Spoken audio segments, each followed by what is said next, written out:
Welcome, welcome, welcome! Welcome in! Hello! If you're new here, hi! My name is KK. I'm a cybernetic AA angel and your desktop buddy.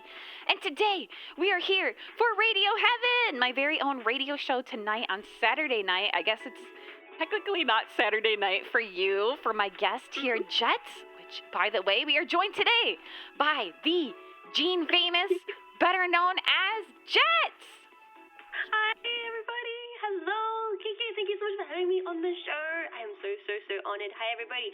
My name is Jets. I am virtual mecha pilot broadcasting to you from Radio Heaven. I am Synapse Inc., representative, top secret pilot of Great Mecha and defeater of the Great Kaiju Unknown. Thank you so much for having me on. KK, I am so honored. Seriously, I've said this to you before when we were off call, but I watched the first episode and I think this concept is incredible. And I'm so honored to be taking part in episode 2. Yeah, welcome in. Hi, chat. Hi, everybody. I'm so excited. Hi. She's too quiet. I see. Okay, hold Am on. I too quiet? I'll speak No, really it's okay. loud I was gonna and say, yell in yeah. your ear. You're allowed. Yeah. We've got Jets calling in all the way from across the planet. Yep. Here. Well, let me on the Australian wires, okay? I only have like the singular ones I can broadcast in.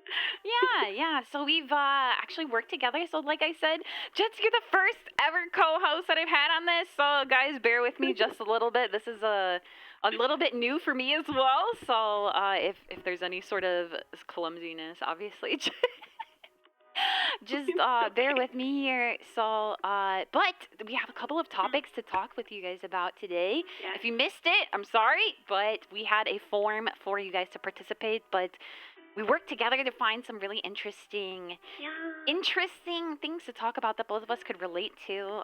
We already talked about a decent amount. Obviously, we'll still share it with you guys, but we was set up about an hour ago to kind of get the ball rolling, get the conversation started, the dialogue started. So, welcome in. Yeah. It's like, well, we have stuff to talk about, and then we end up talking about like full topics before we went live. We're like, oh no, this is not like, good. We should save it. We should save it. But let me bump you up just a little bit in Discord on my end. Yeah, no, it's all good. And then good. hopefully, hopefully that's better. I'll bump you up 25%. So guys, let me know again if audio is at all having any sort of problems. Jets also, as a heads up, had occasionally been dealing with some internet issues. Hopefully should be fine, she said today. So just bear with us if we get any sort of disconnects. We will reconnect as soon as possible. Yes, exactly. I'm sure. I trust in the KK to be able to entertain as much as she normally does. Yes. High spec. Yeah, but welcome in, Jets. Sorry, I just ran my head into my own microphone. We can talk a little bit. Is there a topic in general that you would love to discuss first? I love what your idea that you had before. We went live of starting with like the fashion, moving into the security, and then finishing off a little bit with the creativity in the little Denver corner. I think that's a great way to move through because I think you got into fashion because we started kind of like DMing about fashion, and you're like, do you like fashion? I was like, kinda. Do you like fashion? And yeah, like, wait a minute. Yeah. So let's go ahead and talk. Oh, I realized I already put the first topic as fashion. I was on the ball. I had it already. We were locked in. You're like, what? You're holding a knife to me? So what topic do you want? What topic do you want first? I've talked a little bit about it myself to my own community, and I talked a little bit about it to you that I have background, my own professional background in clothing and specifically costumes and design from when I went to university. And I know that you have one of the most interesting things that I realized that we could talk about was you shared that really cool fashion show with me. Yes. Oh my God. Yes. I was like, this is so KK. If you've never seen this, I assumed it was like, if she's never seen this, she's going to love this. I don't know how I found it. It was like YouTube deep dives. I was like watching a bunch of videos about like, niche Japanese fashion runways or something. Or it was like, I found it on Tumblr, and it was like the Evangelion inspired runway. And there's been a lot of brands that have collabed with Evangelion. And of course, I'm gonna have my ears be piqued when Evangelion is mentioned. But it's really, really cool, and I'm so glad you liked it. That brand, that with all the numbers, I can never remember the name of it, is like a super popular brand that a lot of like fruits magazines, Harajuku, Ripper Real One, Fruits Magazine. yeah, the real ones were really into back in the day, and like one day I would love to have like a bag or something from that brand because they're so cool. Yeah, I know. You went to Japan earlier, last year, right? I was a massive weeb, yeah. Yeah, did you go to Harajuku at all, or check out any of the fashion? And then I went to Harajuku, and then on my final day, on my final 2 days, I went to that one.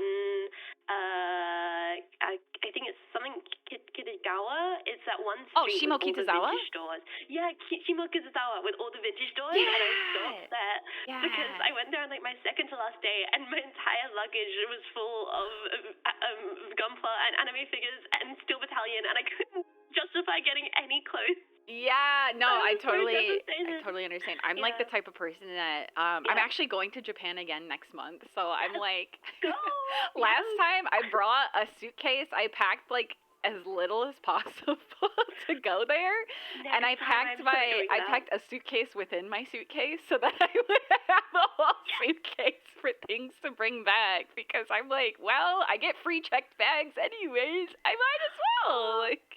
That's the way I dress. Like next time I will go first day Shimokizawa, and then buy just all the clothes I'm gonna wear for the trip while I'm there. Maybe for the last day, like a full. Yeah. Like a full. We could, if you wanted to, we could open up the first question from fashion and community fashion. Yeah, and go from there for sure. So like there's a little bit of our backgrounds with fashion, and the first one we got was from Bep, which says, I'm not very fashionable yet. Especially since it's hard to find fashionable stuff that fits my height and style. But I really, really like my Tamagotchi tie-dye t-shirt. Every time I wear it at a convention or something, I get like 5 compliments from people. I think KK even said it was cool at the meet and greet. Yeah! Tamagotchis are just always going to be an aesthetic to me. I don't know. It's like, have you ever had a Tamagotchi or a virtual pet, Jet? I was in a perfectly aged bracket where when Tamagotchis are popular. I definitely had one when I was a kid. I currently have one as well because I got nostalgic and was like, yes, I should definitely spend my money on a Tamagotchi. They're way too expensive, dude, by the way. They're like $60 now. It's like, at least in the U.S. Oh, sorry, the cats are fighting behind me. Hey. That doesn't happen very often. Yeah. Like, you're gonna replace me. They think that I'm replacing them with virtual pets. I had one for a while, and we don't talk about that anymore. I love the little design of the characters as well. Like even to this day, the little green guy, the little blue and yellow. With yeah, that one's Mama Chi. I was really obsessed with him for a while. But continuing on, Bep said, more than that, the fabric and fit feels different than most shirts I've worn. Feels more relaxed, less a shirt that hugs my body uncomfortably. Maybe it's slightly oversized, but it doesn't look oversized. I don't know how to describe it. I'm not used to clothes that with a loose fit style or whatever this is. I think one day, if I have money, I will throw out all my stuff and only buy things that feel extremely comfortable, like this t-shirt. I want all the clothing I wear to feel just as comfortable as my favorite one. I definitely, like, I don't know how you feel about fashion for what you wear. It's like there's so many things that I'm like, wow, that looks cool. Heck no, would I ever want to wear it. Like, I feel like comfort will always be king to me. Like, the look is great. The look is cool. But if it sucks to wear, I can't rationalize. Oh my god, absolutely. Like as I just moved like facilities, I just moved places, and I'm at that process of like taking my clothes out of boxes and hanging them up and taking 2 looks at it and being like, did I wear this? Have I worn this? When did I wear this? Is it comfortable? And like holding things and be like, this is so beautiful. I don't know how I managed to find this at the op shop, and then being like, also this skirt spins around when I walk. And like, do I need this? Do I need this? And then realizing, no, if it's uncomfortable, it doesn't matter how nice it is. You're always going to be inconvenienced when you're walking around in public, like grabbing it, readjusting it, being like, this is the worst choice ever.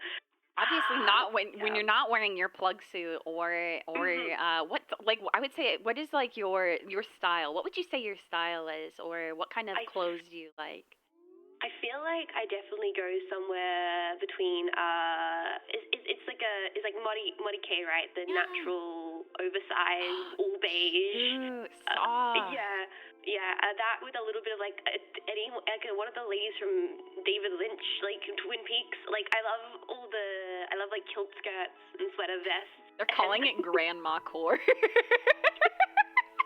Jetpack. I don't want to Jetpack, that come right, on. but also not right.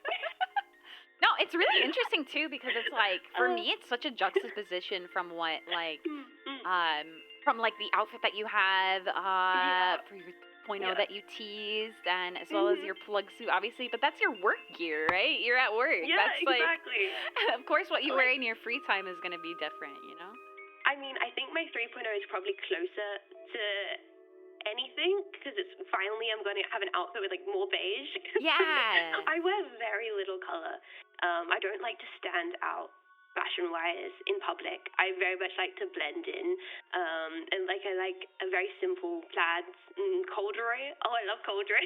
Yeah. Like turtlenecks, just comfy neutral stuff makes me feel the most relaxed, I think. Does it get jackets. cold enough there to like layer a lot? Because the biggest issue I had was I grew up somewhere where it was very cold weather, so all of my fashion was very much for cold weather and a lot about layering and everything. But the past it'll be 4 or 5 years that I've lived here now, it's warm almost all the time.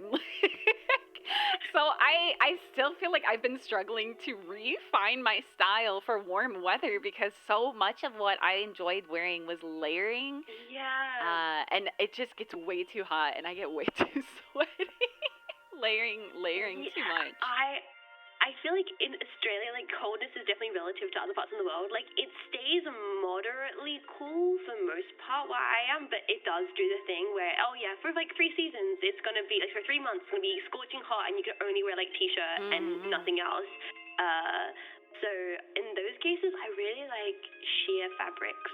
Yeah. I really enjoy. Okay, I don't have much of an upper area. I mean, it's okay. Same here. I understand. Yeah, we're in the same club with that. Exactly. But it does mean that because of that, the power of like a plain neutral bralette and then just like a sheer neutral like blouse over the top. Like, it's like cute. It's breezy, yeah. It's nice. It's very good. Yeah. Not too much. Very breathable for sure. Yeah. Exactly. And that can work for adding something that's like not just a t-shirt. Like, and then it's like wear various brown sheer blouses. Yeah. Let's see. We're gonna away from ourselves. The conversation was about like, would you change your wardrobe to be all comfort given the choice? Would you change your wardrobe to be all comfy? So that's the thing is.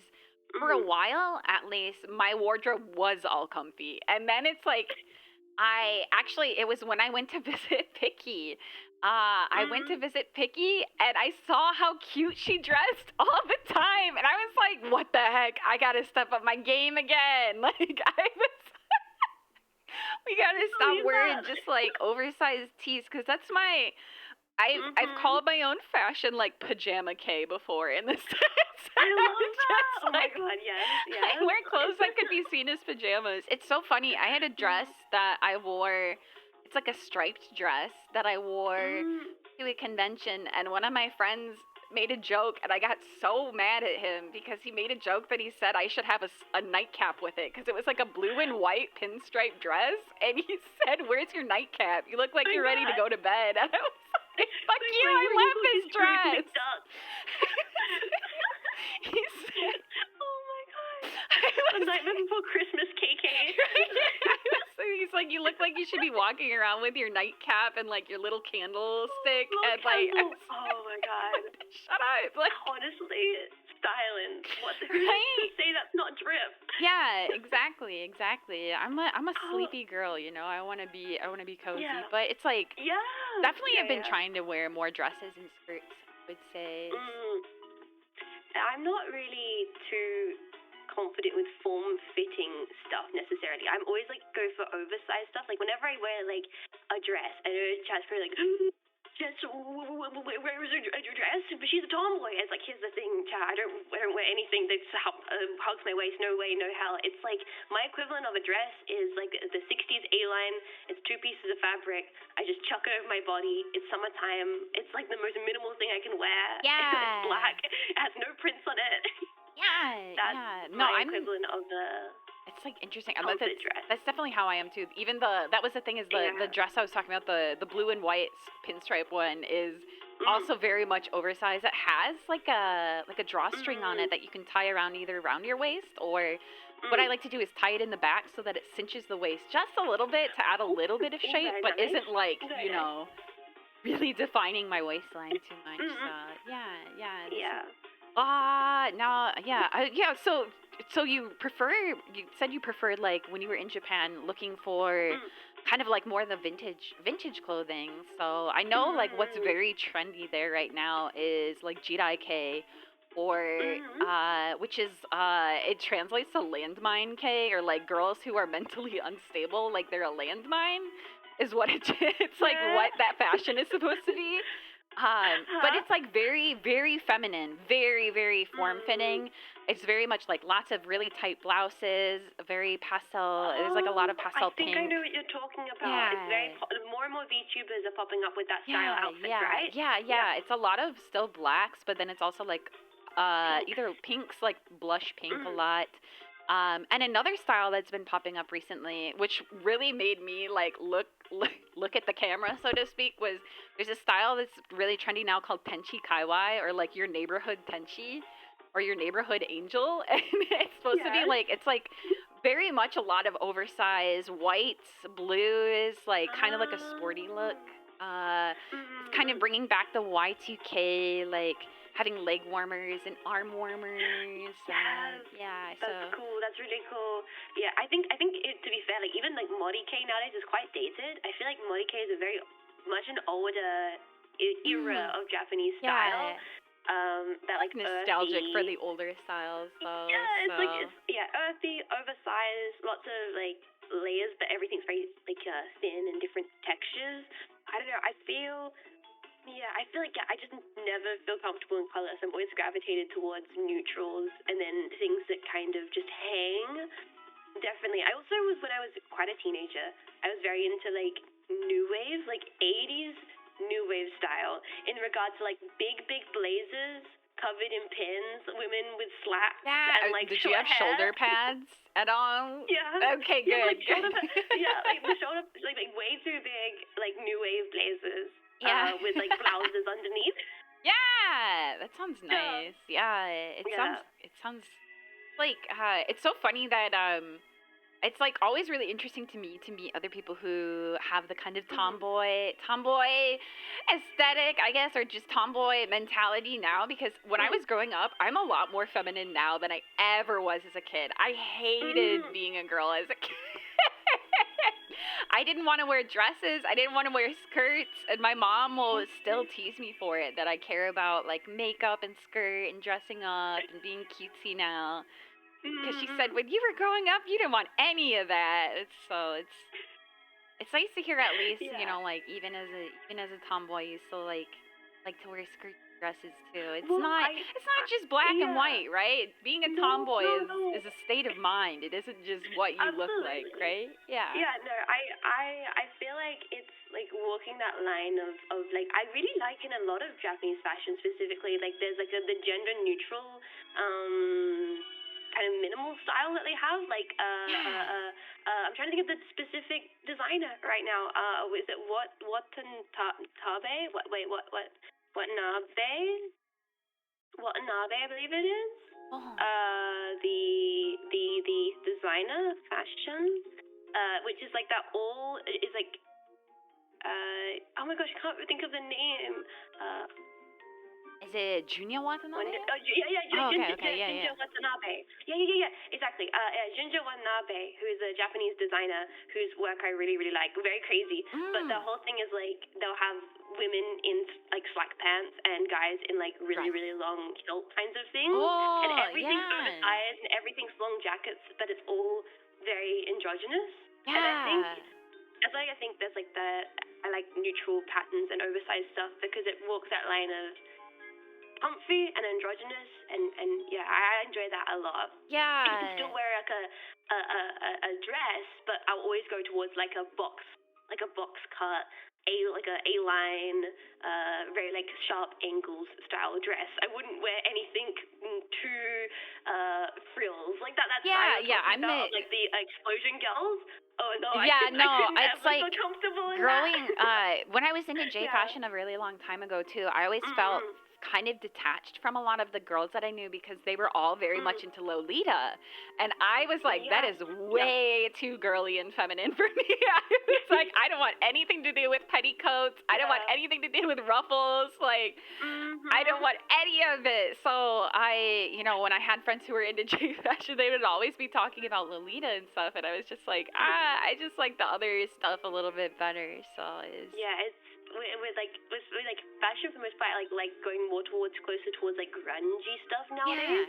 And then it's like, if I am gonna go for like a dress thing or anything that's like edges on feminine, I always end up looking back to like the 60s and the 20s because all the women's dresses were specifically designed to be boyish. Yeah. Like that's what the whole trend of like the masque femme became a whole thing, is like in the 60s and like 20s. Yeah. And then you got like your little mini dresses, which are dresses, but they're designed and cut to be, boyish and playful and not too form-fitting, right? Not too form-fitting and not too many bells and whistles. Yeah, or like hyper-feminine for sure.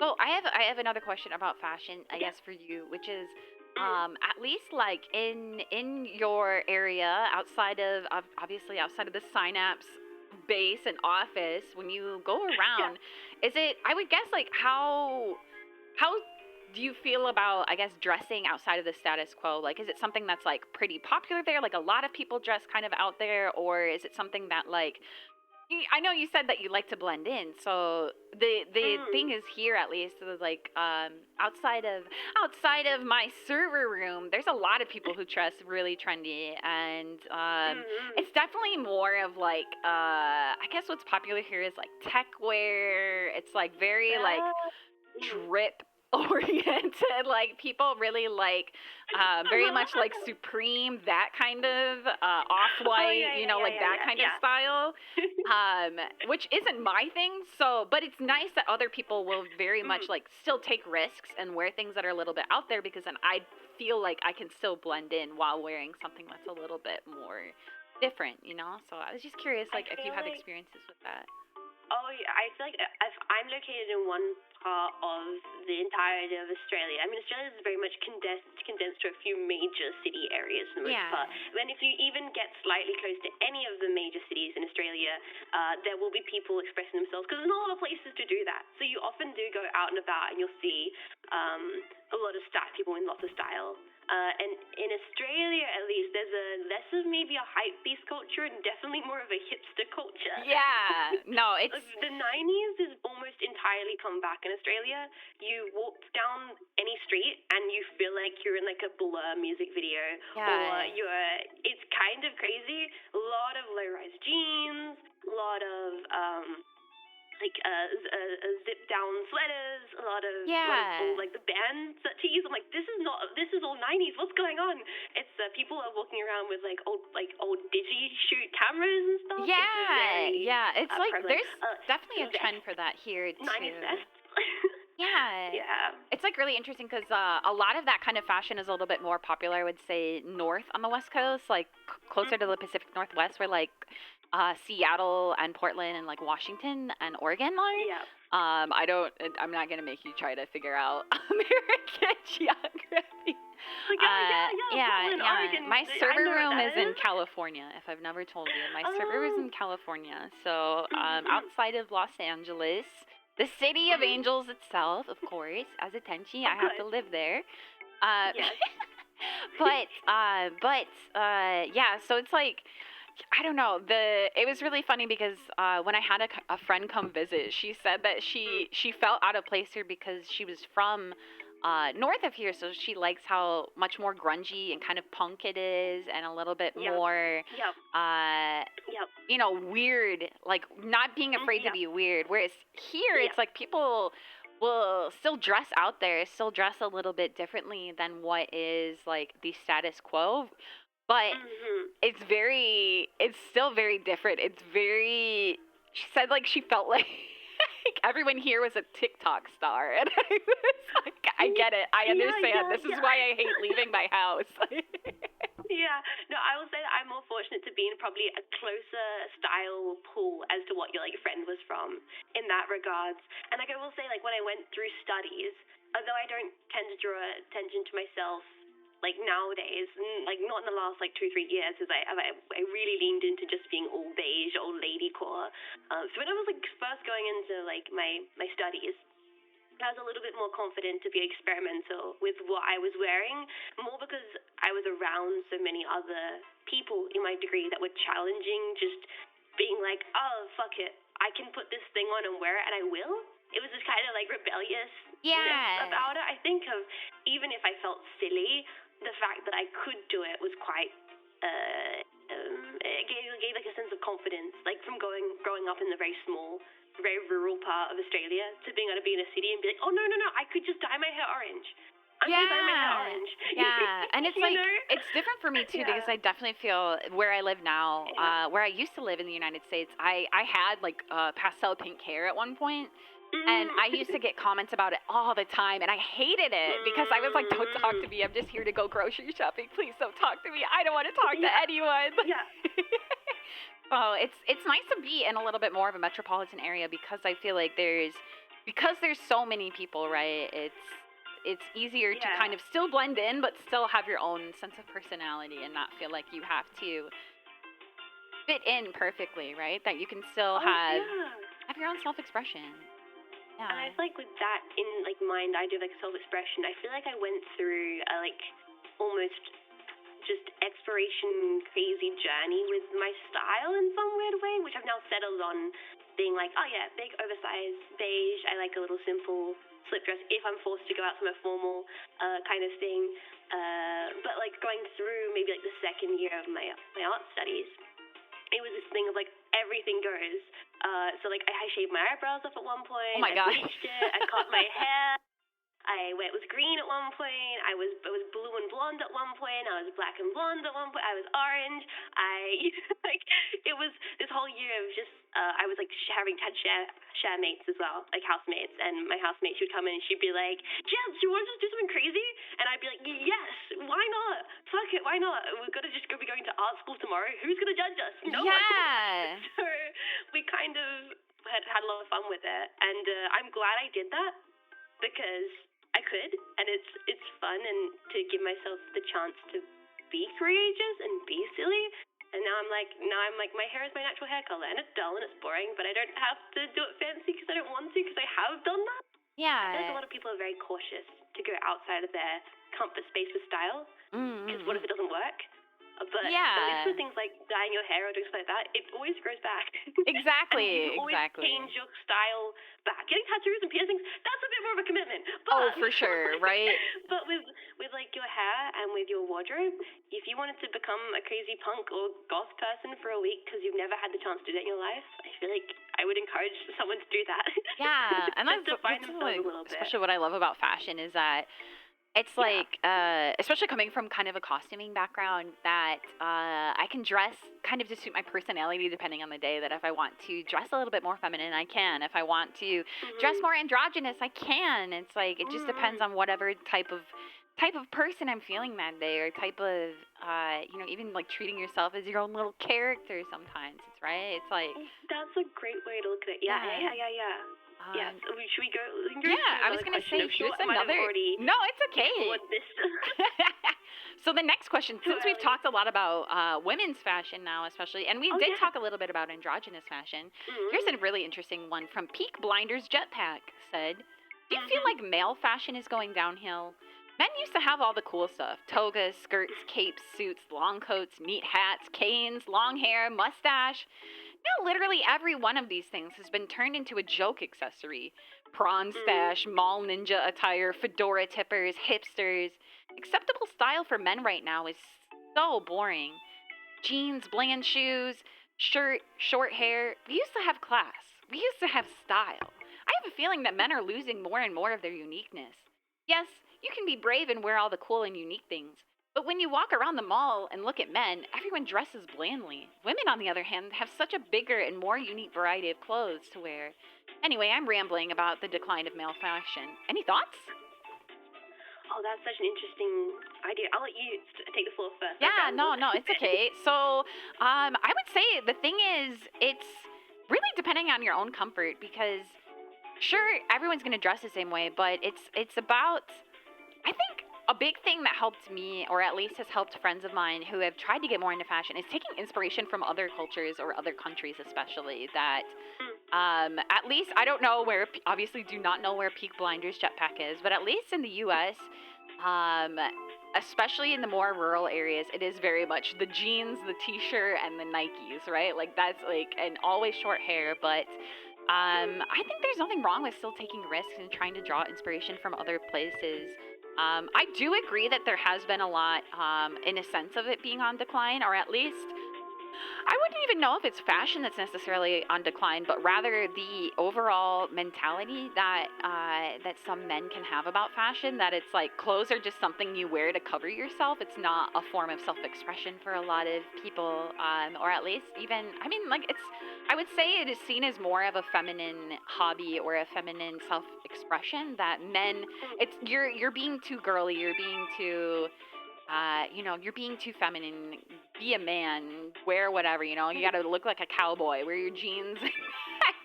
Honestly, looking like a cowboy is a vibe. It is, right? I was gonna say that would be a vibe in its own. Cowboy boots. Like you can get Wrangler. There's many brands. Levi's. Yeah, like, get your stirrups. You're ready. Yeah, get some freaking stirrups and a hat. And K-Kona. Yeah, so it's definitely, and it's like you can also get inspiration from even like. Honestly, don't be afraid to take inspiration from media you consume because I think that's one of the best ways to get inspiration for clothing, especially is movies, even games, but especially movies. Because when you realize that even if it is a contemporary piece, even if it is just like a sitcom, or even if it is just a comedy movie, a drama movie that you're watching that is set in current times. There was still someone whose job was to be the costume designer. They still made an effort and made conscious decisions to decide what these characters wore and what type of person they were. And so that was something. You're saying that go ahead. I should definitely buy the Drive jacket. That's what you're saying. You're saying, KK, you're saying, Jets, you should buy the Drive jacket. Yeah, for sure. Buy the Drive jacket. Buy the Ryan Gosling jacket. I've seen people wear it in real life, though, and I'm not going to lie.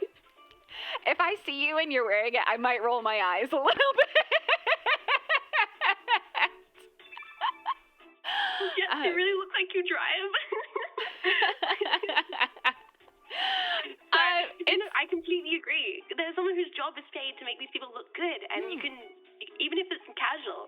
Yeah, exactly. And it's like, that was something that I especially learned in university for me was, so my school itself was not an art school, but I was in an arts program. And one thing that my costume design professor always challenged was that even if you just woke up and put on whatever and you didn't think you were conscious about what you choose, you still make decisions. And it's something that when it comes to fashion is that you just want to be a little bit more conscious about your decisions and really just not be afraid to go and try something new, because at the end of the day, you could always go home and change. You can always and if you're scared about doing it in front of other people, what I always tell myself, and this is part on social anxiety, is whenever I make mistakes or have regrets, I try to tell myself I'm never going to see these people again. I have to tell myself. It's not true for every small town. But exactly. Yeah. True.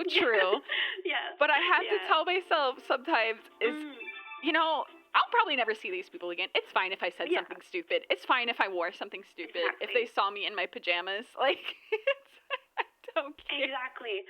I feel like with the conversation of guys' style and it being so simple and there's not so much for guys to do with it. I think from my understanding, guys style, because I've bought stuff from guys, predominantly guys fashion brands myself, because I wanted like good quality pants, and Dickies are universal, but they're mostly guy stuff.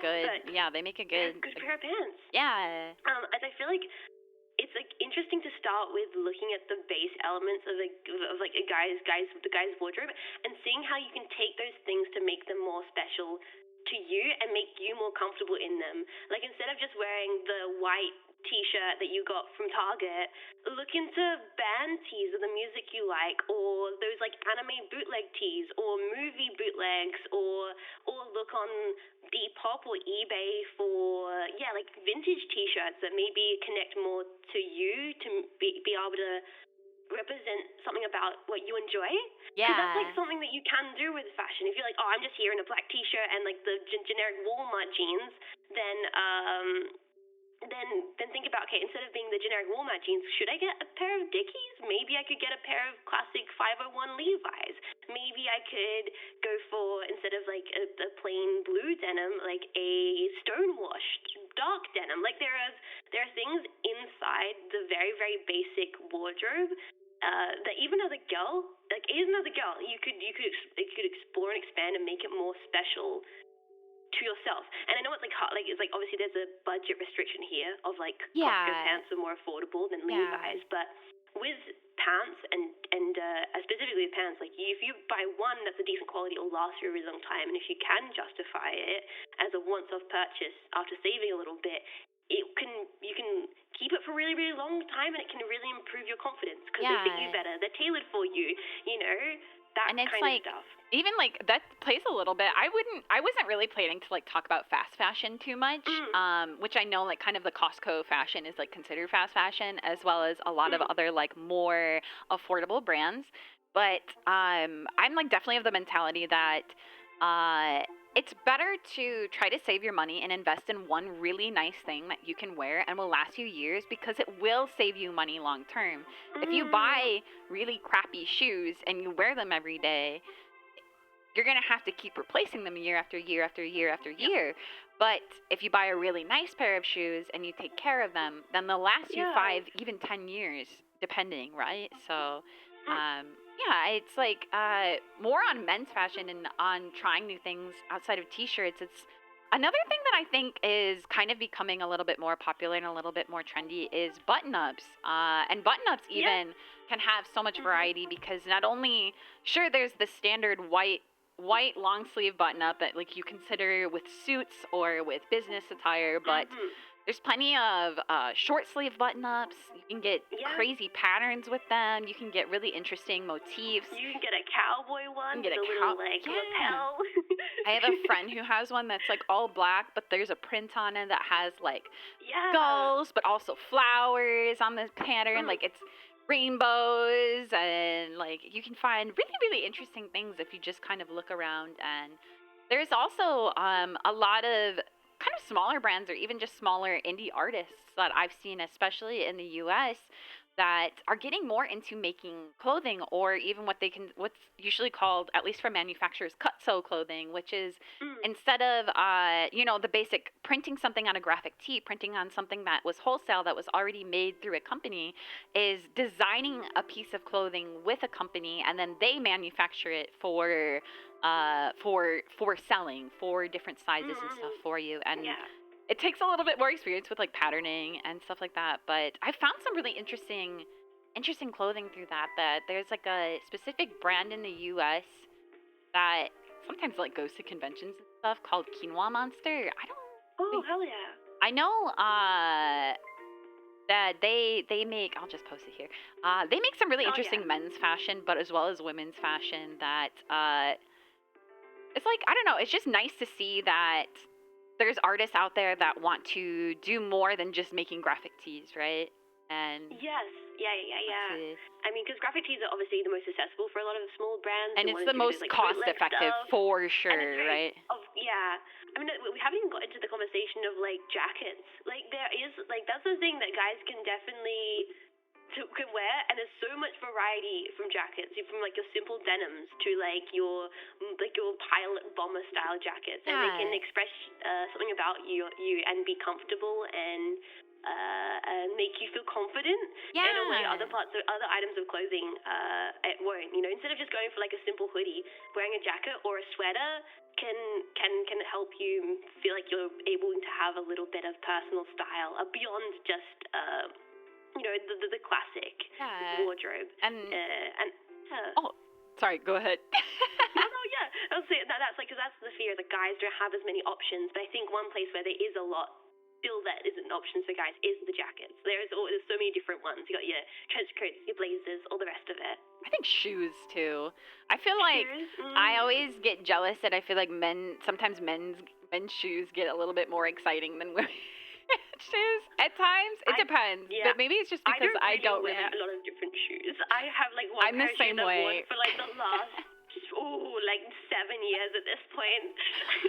But the Cedars make fun of me all the time because I have a pair of Crocs that I really love because they're cozy and they're cute and I think they're a vibe and they have clouds on them and they're blue, but they're like, KK, Tenchi, those are ugly. They're not in fashion. I'm like, shut up! They're in fashion! You don't know anything! The KK have the Crocs, god damn it! I have been thinking about maybe getting Crocs. I'm more of a Docs person. I've had the exact same pair of Doc Martens for like the last 7 years. Yeah. Do you have the boots? Are they boots or? I have the pair of the standard boots, but I also have the lower ones, the little like grandma ones. I kind of want to get a pair because was it last year I finally got everything. Yeah. I finally got a pair of Doc Marten Mary Janes last year to wear with like a little bit more of it because I didn't really have any like kind of feminine shoes that I felt like I could wear with dresses and stuff. So I ended up getting a pair of Mary Jane Doc Martens and I'm still working on breaking them in. But that's the thing. You have to work for those shoes. Thankfully, they're like pretty much there now. But I definitely had some really rough blisters the first time I wore them. Oh yeah, and now they're like we work through. You get gotta through the work pain. that leather, You wear that, and now they're the ones I've had for 7 years is the most comfortable shoes I've ever worn. Like they are perfectly like molded to my feet. No stiffer in chat. KK will ban you. No, they're like so comfortable because they're just like designed. I've worn them for years. I've just grown with them. Yeah. And it's like it was really good. I especially like Docs because I do feel like they're androgynous as well, right? That you can and they match with so much and they can go well with so much. I think just leather is a nice look. I've seen so many guys who wear that exact same like style of Docs that I wear, but just like the guys' size of it, and I think that's pretty awesome about them. And because of that, they look great with skirts. They look great with shorts and jeans. And genuinely, I've not thought of like an outfit, maybe apart from like a really summery outfit, that doesn't go with them. Because of that, which is awesome. That's good. Next fashion question. Yeah, let's see. This one is from Church of Cthulhu, also known as Silas. I have this black techwear long coat that I absolutely adore because I'm extremely chuny, and I've always thought trench coats and the like are badass. True. I think I'm just gonna, before we tangent too much, I'm just gonna say, if you're chuny, embrace it, especially when it comes to fashion. I've told this story once before. I went to a baby metal concert once. And do you know baby metal at all? They're like they and I gave myself I wore an eye patch and I also wrapped my arms in bandages because I thought it made me look cool, and then the bouncer actually thought I had like a broken wrist, and I was like, it's okay, you don't have to be too careful with it. I was like, okay, maybe the chuny was a little too much, but I think everyone should embrace their chuny, especially when it comes to clothes. Don't be afraid. They are badass. It's very satisfying to feel your coattails flapping around your legs as you walk if it's windy outside. But as far as just clothing in general goes, I never really cared much one way or the other for any particular designer or brand. If it's comfortable or has a design that I like, I'll wear it. Having said that, I tend more towards darker colors since I'm not really the kind of person that can pull off bright neon colors as previously stated, I've never bothered to get too intimately acquainted with the fashion industry or its culture, so I don't really have any commentary on it. However, I did get banned from the Shein website for signing up for their little work with Shein thing or whatever, and then requesting that a postcard from the sweatshop clothes were made to be included with my order. Call it a hunch, but I don't think they found it nearly as funny as I did. If for some reason I'm unable to catch you reading this on Radio Heaven, I wish you all the best and hope for stream to go well. Otsukare-sama deshita. Yeah, that's more talking about fast fashion again. I have a lot of thoughts on fast fashion, but that could tangent like crazy. No, that could tangent because I think I also agree with you. Yeah. I'm a big secondhand shopper when it comes to clothes. Same. I think everything except for my undergarments are like secondhand. Yeah, I would. Yes, those for sure get firsthand. I don't want the granny panties. I appreciate that they're sometimes in the op shops, but I'm not going to purchase them. Yeah, it's like I have such an interesting relationship with secondhand though, because it's like I feel like I don't know, maybe I feel like sometimes here at least the fact that it is older means that some people will overcharge for it. Like it's the novelty of it being vintage, right? And I don't know, it's like it's a balance, I feel like, from my experience that some vintage sellers will, I feel like they're just really trying to min-max their profits on it, and it's like, I'm like, that ruins the spirit of the vintage, right? Yeah. Yeah, I've seen that become a thing since I grew up through my teen years. It's gotten way worse than here in Australia as well. Yeah, growing it's up, really going bad to op shops here, for sure. What we could afford, to now being an adult and going to op shops and being like, oh, they've got a whole section now which is like the nice stuff that the Depop people, they've had to charge the price up on their end because otherwise Depop people are scalping it. So now op shops aren't as accessible as they used to be to general people. Yes. Like, whoa. Yeah, it's like you were talking earlier about digicams. It's so funny because it's like you used to be able to find a digital, like an old, like 2000s digital camera for like $15-20, and now they're like $50 to $100. And It's crazy. It is crazy. It's supply and demand. I don't know anything about economics, but that sounds correct coming out of my mouth. But it's I agree. We should get into the conversation about the cool jacket though. That jacket sounds incredible. Yeah, it sounds like a cool jacket. I'm curious what a techwear long coat looks like. I feel like I'm just like imagining something from like The Matrix. Are you a jacket enjoyer? Yes, I love jackets. That's why I kind of hate living where I do, is because I can only wear jackets at night. I can't wear them during the day. It gets cold enough at night that I can wear them, but way too hot here during the day to wear jackets.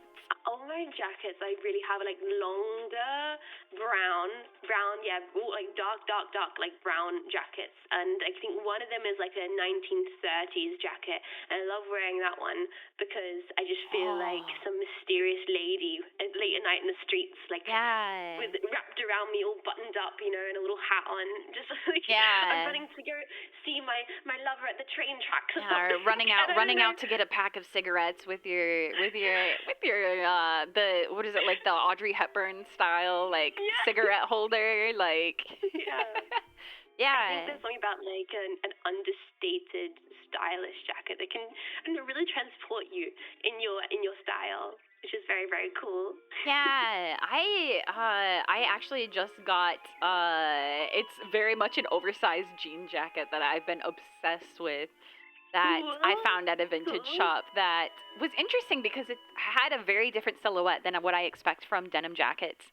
Is that it has like a like a standing collar instead of the normal like folding collar, and is zip up instead of button up, and it's flannel lined too, and it's like huge, and the way that the pockets are, it's just like I feel super cozy in it, and it can layer really well with hoodies. It looks good on top of dresses. Like it's very, very casual, but still really, really cozy. And you know, I think jackets are definitely one of the best things that you can use to help accent an outfit in general. And I love trying to find the perfect jacket to match with an outfit.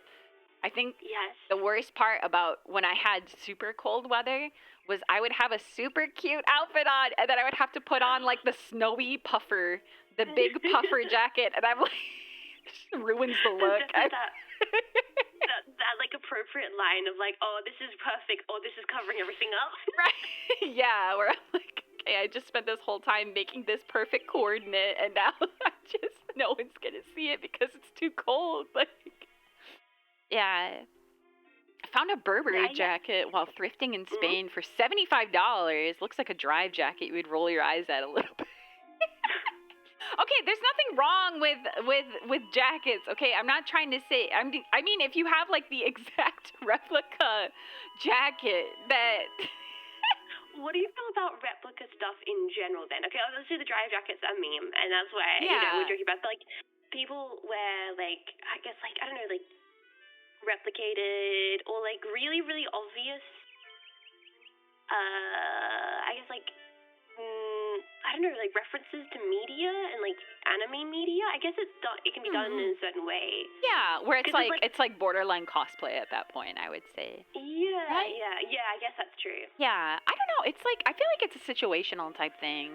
Like Blean said, how do you feel about the Kaneda jacket? If someone had a Kaneda jacket, I would think it was awesome. Yeah. Yeah, that's what I mean. Like, it's like, does it depend on how it's done or what the thing is?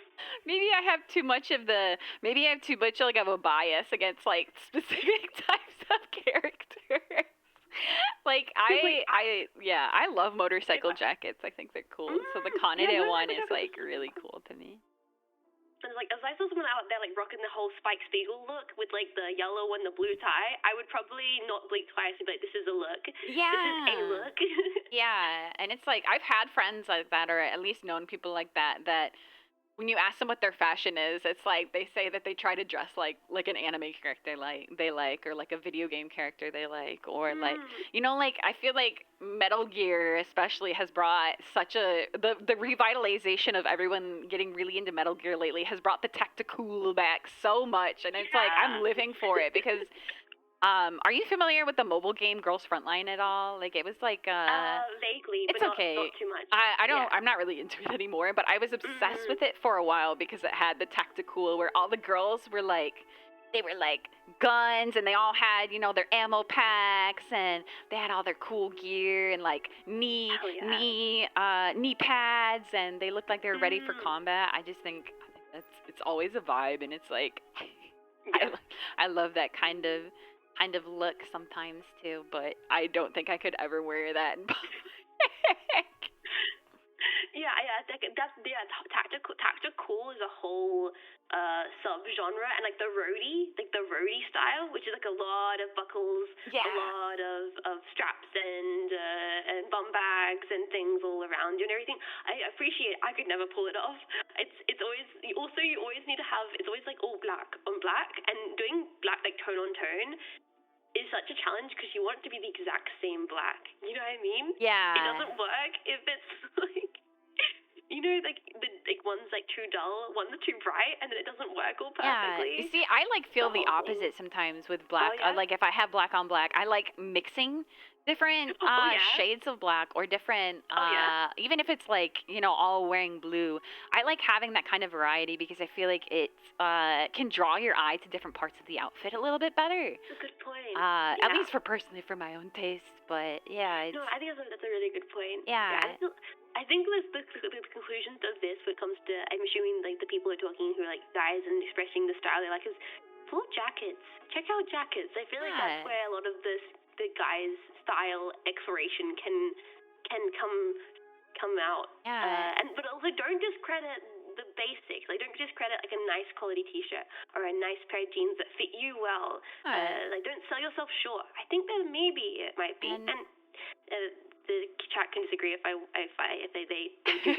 maybe that might be this thing where sometimes guys sell themselves short and be like, oh, I don't need to get a nice pair of jeans. Like girls are so easily inclined to be like, yes, queen, you get yourself a treat. Yeah, treat yourself. Yeah, self-care, girlies. Self-care. But like there's something very nice about about maybe buying a pair of pants that like fit you as a dude and be like, yeah, It can these really, aren't too tight or these aren't too big, and I can wear them and feel nice. Or these shoes are like a better quality than just a pair of sneakers. Or it's like, you know. for me, my favorite outfits are almost like, this is gonna sound super chuny, but it's almost like battle armor. It's like I feel like I'm wearing my best in slot. Like I'm wearing I'm wearing my peak outfit. I'm wearing like exactly what I need to have my stats boosted that day, right? Like my confidence is up, my luck is up. I just feel myself, right? Like yeah. So I think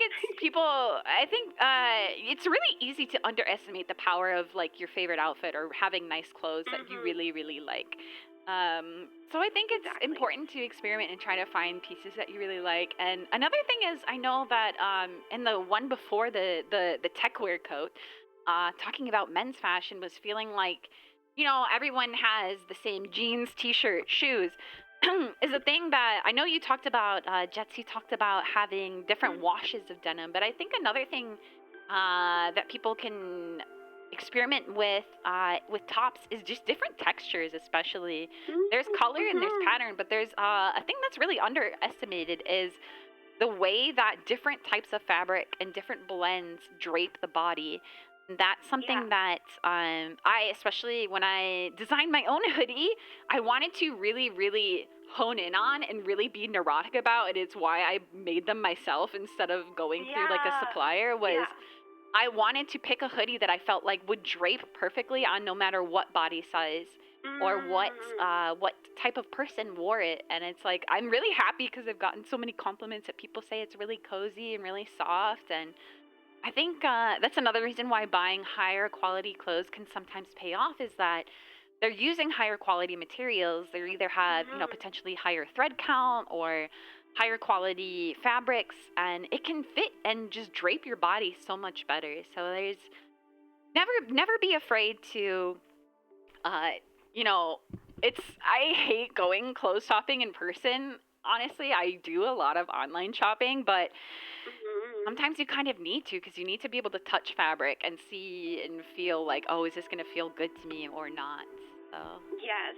I feel like as well, like with like guys' tops and textures, I feel like there's like that trend a little bit more. It's going back to the guys' fashion, a little bit more like 70s influence of like the toweling and the knitted button down that I've seen some guys wear, and that's like a whole thing. And that might be a thing that's for a lot of people is like a confidence thing that they might not be prepared to jump straight head first into like a knitted brown 70s style, or like a bowling tee or something like crazy like that. But it's something you could explore. And I've like even see like YouTube guys wearing t-shirts like that, and I'm like, whoa, hell yeah. There's guys who are trying out something different. It's not just the t-shirt fabric, like crepes and different style button downs on guys, which is cool and worth exploring if you are interested in that. I think that's more of a further stepping stone. Yeah, no, absolutely. Yeah. I want the Tenchi hoodie. Maybe we'll do a rerun at some point, but yes. Yeah. Well, thank you guys so much for participating in the fashion discussion. Is there any closing comments on fashion? That be yourself, try new things. That's what I say. Is just. I think so too. Yeah, and I really loved your idea of like, look at video game characters, look at movies and anime, because like you like these characters, you think they look cool, so you could look cool. Yeah, and it doesn't matter even if someone's like saying that it's a cosplay, right? It's whatever. It's your clothes, right? They're not the ones who have to wear it.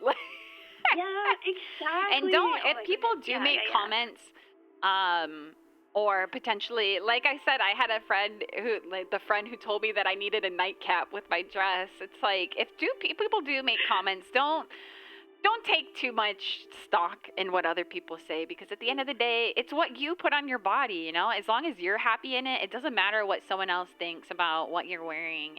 It's your own form of self-expression. You're using your body as your own artistic canvas or artistic palette, right? Yeah. So, same with hair, same with makeup. If you like it, then just go with it, Don't be afraid to take risks. For sure. Yeah. All right. Okay, we're gonna move on to it's more of the heavy topic, but I think we should get into it. Yeah, I think so too. So thank you guys so much for participating in our discussion on fashion. So the next kind of topic that we had was a bit of a bigger one, and I know I took a lot of inspiration from this. Actually, I was watching one of your streams. You were talking here. Let me shrink this down a little bit. You were talking a little bit about how you felt like you had almost your own sense of imposter syndrome, and it's something that I especially could really relate to, and I felt like a lot. And I think this will somewhat circle into what we were talking about off stream before we started, and also circle into our next topic of creative crutches, is the kind of social anxiety and kind of negative connotations with a little bit of like being online in certain spaces of social interaction is really difficult online, even in person. So Yeah. and it's like wanting to connect with people, and there's like this whole kind of sometimes people will have a mentality that, oh, you're only talking to me because of numbers, or you're only talking to me for my clout, or you're only talking to me because I'm this person. And it's like, oh, I'm inspired by what you do. I want to understand more about you. I want to get to know you more, right? So yes. yeah, it was part of why I invited you here, especially Jess. I don't know. I'm really happy that we've been able to have these discussions and really riff off each other with this stuff, because I've complained about it on my own stream that I get really anxious talking to new people, and the seeders are always telling me to just shoot my shot and get out there and try, and I'm like, ooh, but what if they don't like me? Yeah. So yeah. Oh yeah, we can definitely get into this. Yeah. What is the first chat you grabbed there? The message for social anxiety. Let me see. Let me skim them real quick. Thank you so much for asking me to come on, because sometimes I need the extra boost to yes, so I want to do that. I should have. Yeah, awesome. Yes. Yeah, and it's like, I know I was really nervous too about asking you, is because I do love discussing these kind of heavier topics and talking a little bit more about like my own philosophy towards streaming and towards the internet, and I know that like that's not normal, I guess. Not that it's bad per se, but it's like most people, it's very much, I log on, I shut my brain off, or I log on, and people see this as an escape, right? A lot of times too. Yeah. So it's like, I like to be able to think a little bit deeper for myself and push other people to think deeper with me if possible. No. Yes. And I just like, I'm happy that you were willing to talk about these kinds of topics with me, especially. Yes, no, I completely can relate. I feel like I do it more in my personal time, and then don't get the chance to really talk about it on stream as much. I was like, this is a perfect opportunity if there's anyone from my community, or like even any seeders, to have a space where I felt comfortable to talk about this kind of stuff that we're going to talk about. Which thank you for wanting to bring me into your space and allow me the space to talk about it as well. Of course. So, looking here, we've got the first, one of the first ones that I noticed from a listener, at least. This is from Anil, who said, I'm a person who grew up very heavily focused on school, so I never had time to develop many hobbies or creative outlets. It was only after I got out of schooling and finally got a respectable job that I now have time to pursue all those things. And yet, everyone at my advanced age got all those skills already. They learned programming when they were younger, not being pushed by their parents. They became musicians, something I aspired to be, but too much time passed. My dabbling feels like purely... Alright, it just reformatted on me, sorry. My dabbling feels like purely that of an imposter, a dilettante. I remember finishing a late computer science degree and having someone talk to me about something deeply programming intensive. I was honest and I said I wasn't familiar, and they just ended the conversation with LOL. I still think about that so much. I almost fear engaging my hobbies now in case I experience further rejection, but I do at least want to try. I want to have something. I want to try at least. It hurts. I just want to share my passion with someone who doesn't disparage me and a mutual enjoyment. We're getting into it. Thank you for sharing. Yeah, thank you so much for sharing with us, Ano. So, I feel like I've also struggled with this, at least with imposter syndrome, in in a lot of hobbies. I know, at least for me, I especially can relate to it with illustration. I do draw sometimes, and that's the thing is there's a lot of people who don't know that I draw. Because I don't post it that much because I feel a lot of shame about what I create because so many of my peers and so many of my friends have been drawing for way longer than I have. And the funny thing is I grew up drawing, but I stopped for almost 10 years. I just didn't draw for like 10 years straight because it's just like I just didn't want to do it anymore. I thought it was cringe. I thought it was weird. Or I was, busy with other things, but I think it's easy. Obviously, this is going to be way easier said than done, but a big thing for me is not being afraid to be mediocre. Not trying to be okay with just being bad at things. And it's really, really difficult. And I really, really, really struggle with it all of the time. But because the better you get at being okay with the level that you're at, I feel like it's overall, the more comfortable you are with practicing and the more you practice, the more you enjoy the process. It's not always about the end result. It's not always about what you finish with. It's about enjoying the act of creating something because at the end of the day, we are humans.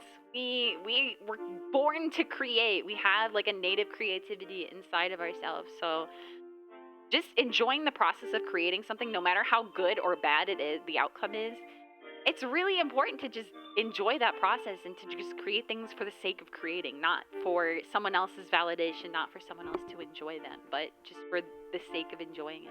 So, to just get it out there, to just get whatever is on your mind out into some sort of consumable or some sort of tangible, in a sense, media, or whether it's like, expressing yourself with music, expressing yourself with,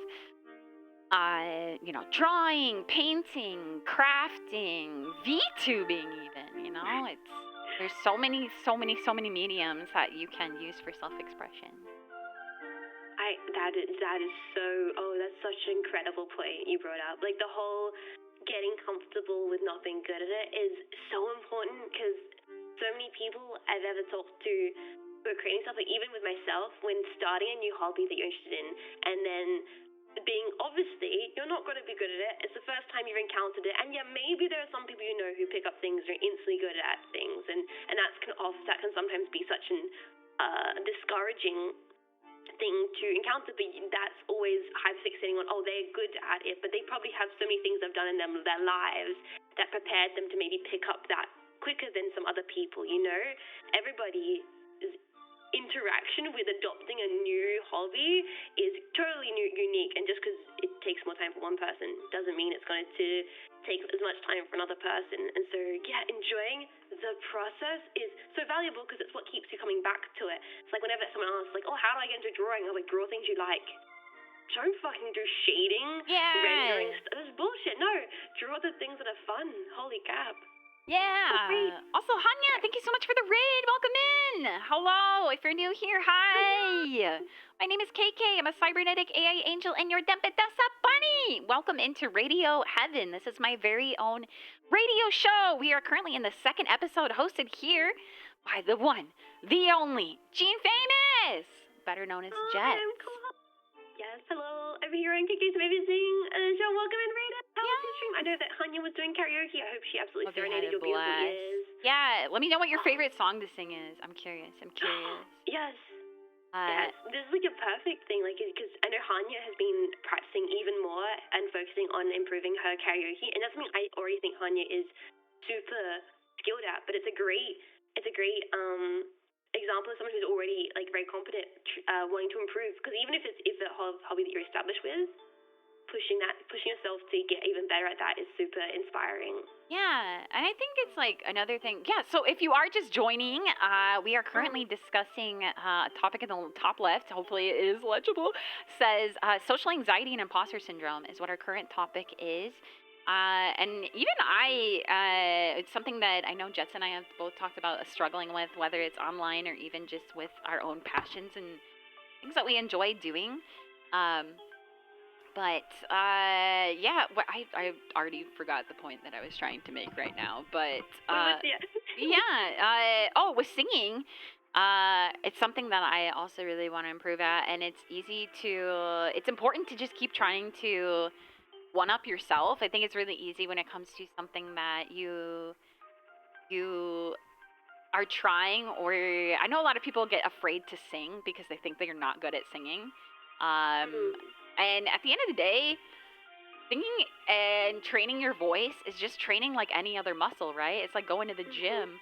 So, because your vocal cords are just a muscle like anything else. But it's better. I think what's important, especially when it comes to creating things for me, is always trying to improve on top of myself. And even if I can't always succeed in improving, or, not everything's going to hit the way you want it to, but, growth isn't always going to be linear, but to try to not compare yourself to other people as much as... And that's something that's very difficult for me, especially. I feel like I'm just like... I don't always practice what I preach, that I have a really bad habit of comparing myself to my peers and other people in the field, and, wanting to one-up myself.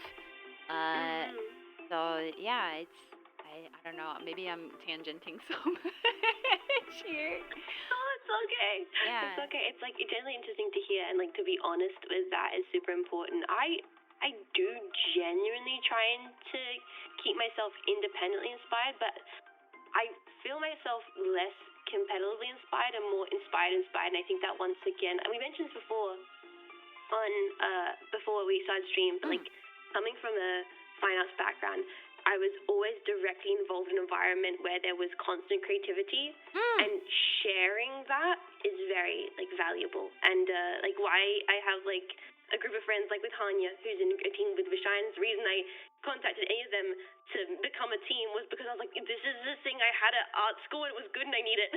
Having people to share and interact with, it kind of delusions or dissolves that base of fear by opening up that dialogue. You know what I mean? And actually talking to other VTubers really helps that, because they become your peers beyond becoming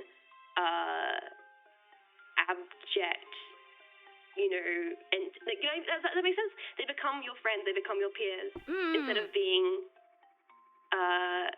rivals. Is such a strong word, but you know what I mean? And it's something that I've also been trying to get better at, especially, and it's I actually the group that I was in just a couple weeks ago unfortunately did decide to dissolve, but that's just for the sake of our own mental health, because a lot of us were friends beforehand. It was unfortunately getting to a point where there was a lot of competitiveness between a handful of people, and it just wasn't beneficial. It was the intentions when we created the group was to be very much something in which we build each other up, in which we work together, we plan ideas together, think of things together, and it wasn't that anymore, and that's why we decided to really dissolve and try to be a little bit more independently creative, I guess. I don't want to go into it too much, just because no, you don't have to. But it's also part of why I've just been trying to reach out to more people too, is especially people that I take inspiration from, because it's if I take inspiration from them, or I'm really inspired by what they do or enjoy what they do, odds are there's going to be some sort of thing that we can talk about and thing that we can have in common, right?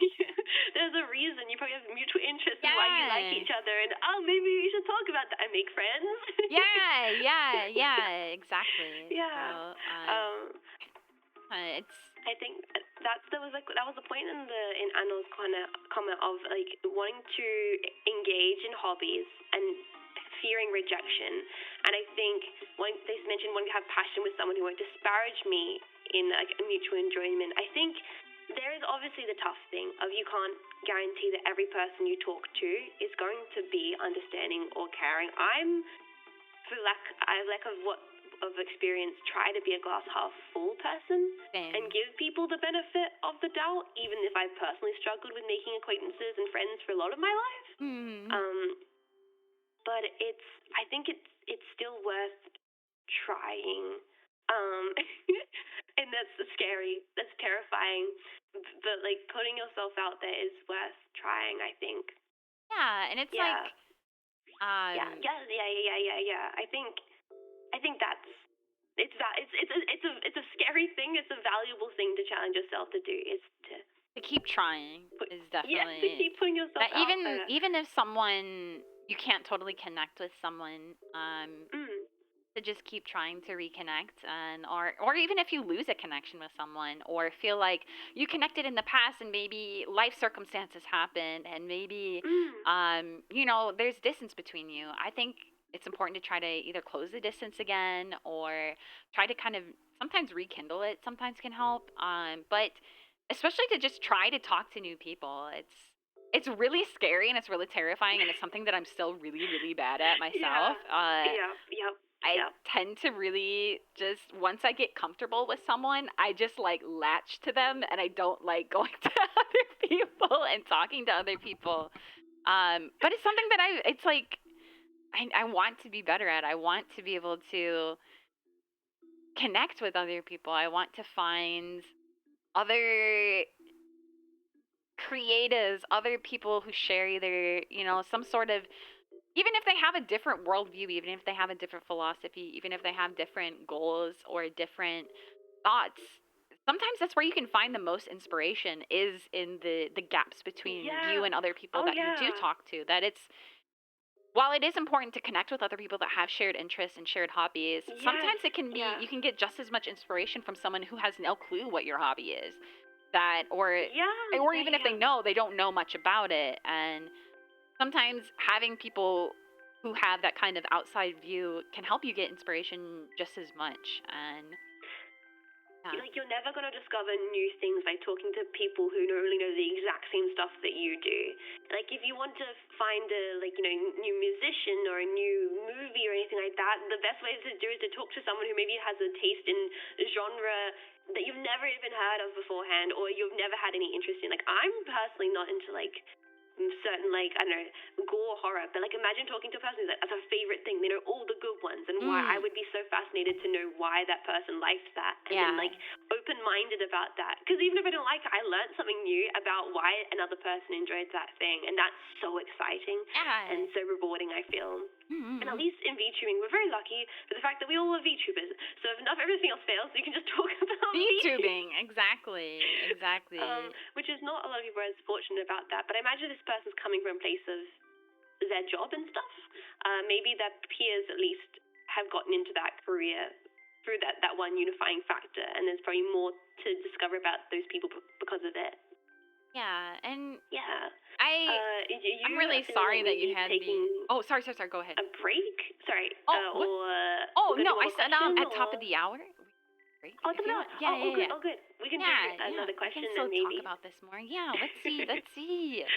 All right, here's one that's from Jet T Packet said, Western VTubing, both the audience and the VTubers themselves, is composed to a great extent of weird social outcasts who have formed their own enclave. Do you ever feel like you don't fit in, either because you're too normal or otherwise the wrong kind of weird? Do you want to go ahead and answer it first? What a question. I have a very specific personal dynamic with this, because as many people don't know, I went to art school, brackets derogatory. I went to art school, and it's very funny because I understand arts and I would kind of fit in. I tried my best to fit in, but I always felt like I didn't fully fit in with art kids because I was too nervous and too dorky. And sometimes I feel like with interacting with other VTubers, not always the case, but other content creators, is sometimes now I'm too art studenty and too, and too like it goes the other way. And so it's like stuck in a middle ground. I will admit that I feel way more accepted as being a streamer and comfortable in my own skin and my own personality doing this than I ever did doing anything else in my life. And it's why I persist doing this and why I value it so much. But I think there is still that little kind of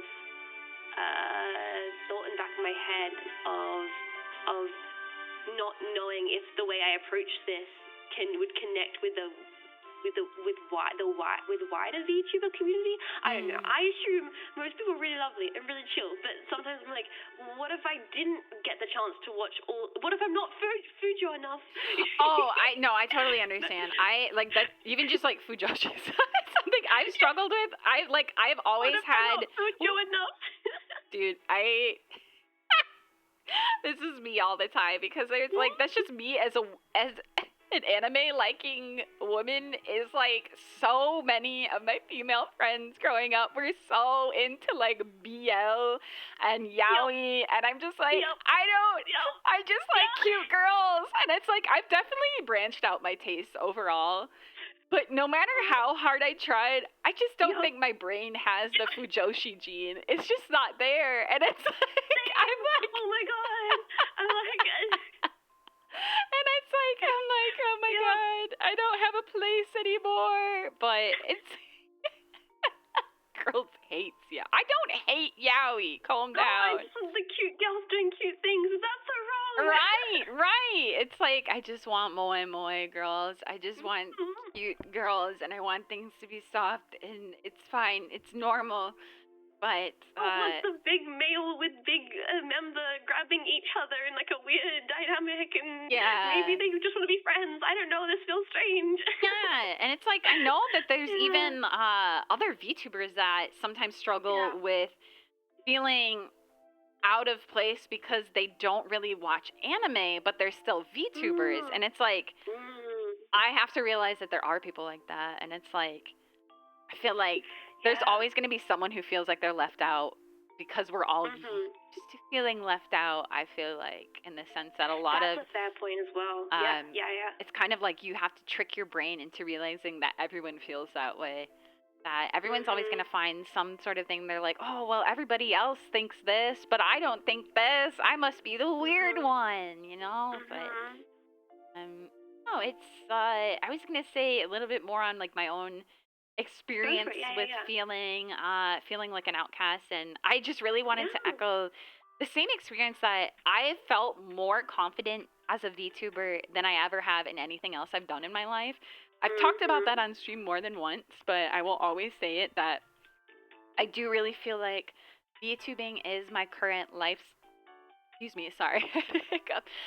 my current life's calling, especially, is that I'm able to apply not just what I studied in school, what I enjoyed in school, like the best parts of schooling, but also my own passions and my own hobbies because I like anime, because I like games. It's like the perfect medium for me to just put everything together in a blender and just express myself as a result. But it's like definitely I feel like sometimes I struggle with still feeling like I don't fit in either for similar reasons. Is that because I do have a bit of a professional background in live performance and a professional background or like an higher educational background in live performance and performance art, that I feel like maybe I sometimes think my britches are too big, or what's the phrase? You know what I'm trying to say? Like I think sometimes I worry that I think too differently, that I have too high of a standard for live performance and live streaming in general, is because I had that experience of knowing what it's like to go from like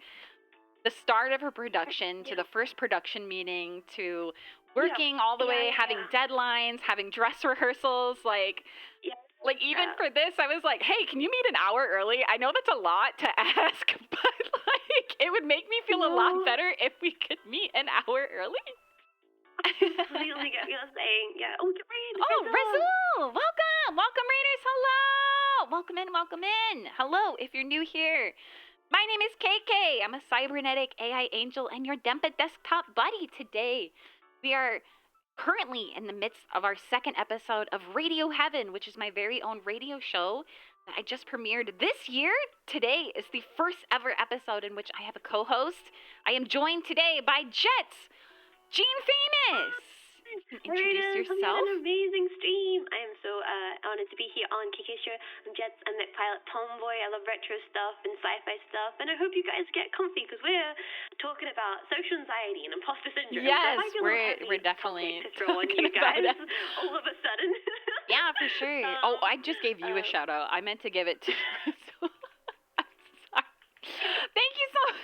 Well, also, this is Jets as well, if you would like to follow her as well. But Razul, I hope you had a nice stream. If you need to take a break, do whatever you got to do to get some rest, get some water. But if you would like to hang out here and enjoy having a conversation about social anxiety and imposter syndrome, especially, then you are in good company because that's what we're currently talking about. We're talking about as how these topics apply, especially to Western VTubing. The last submission that we read, I know someone asked early about participating. Unfortunately, the form is closed. So we already have all of our responses, but you can always stay tuned, check out my Twitter or my Discord, and participate in the next Radio Heaven when it happens.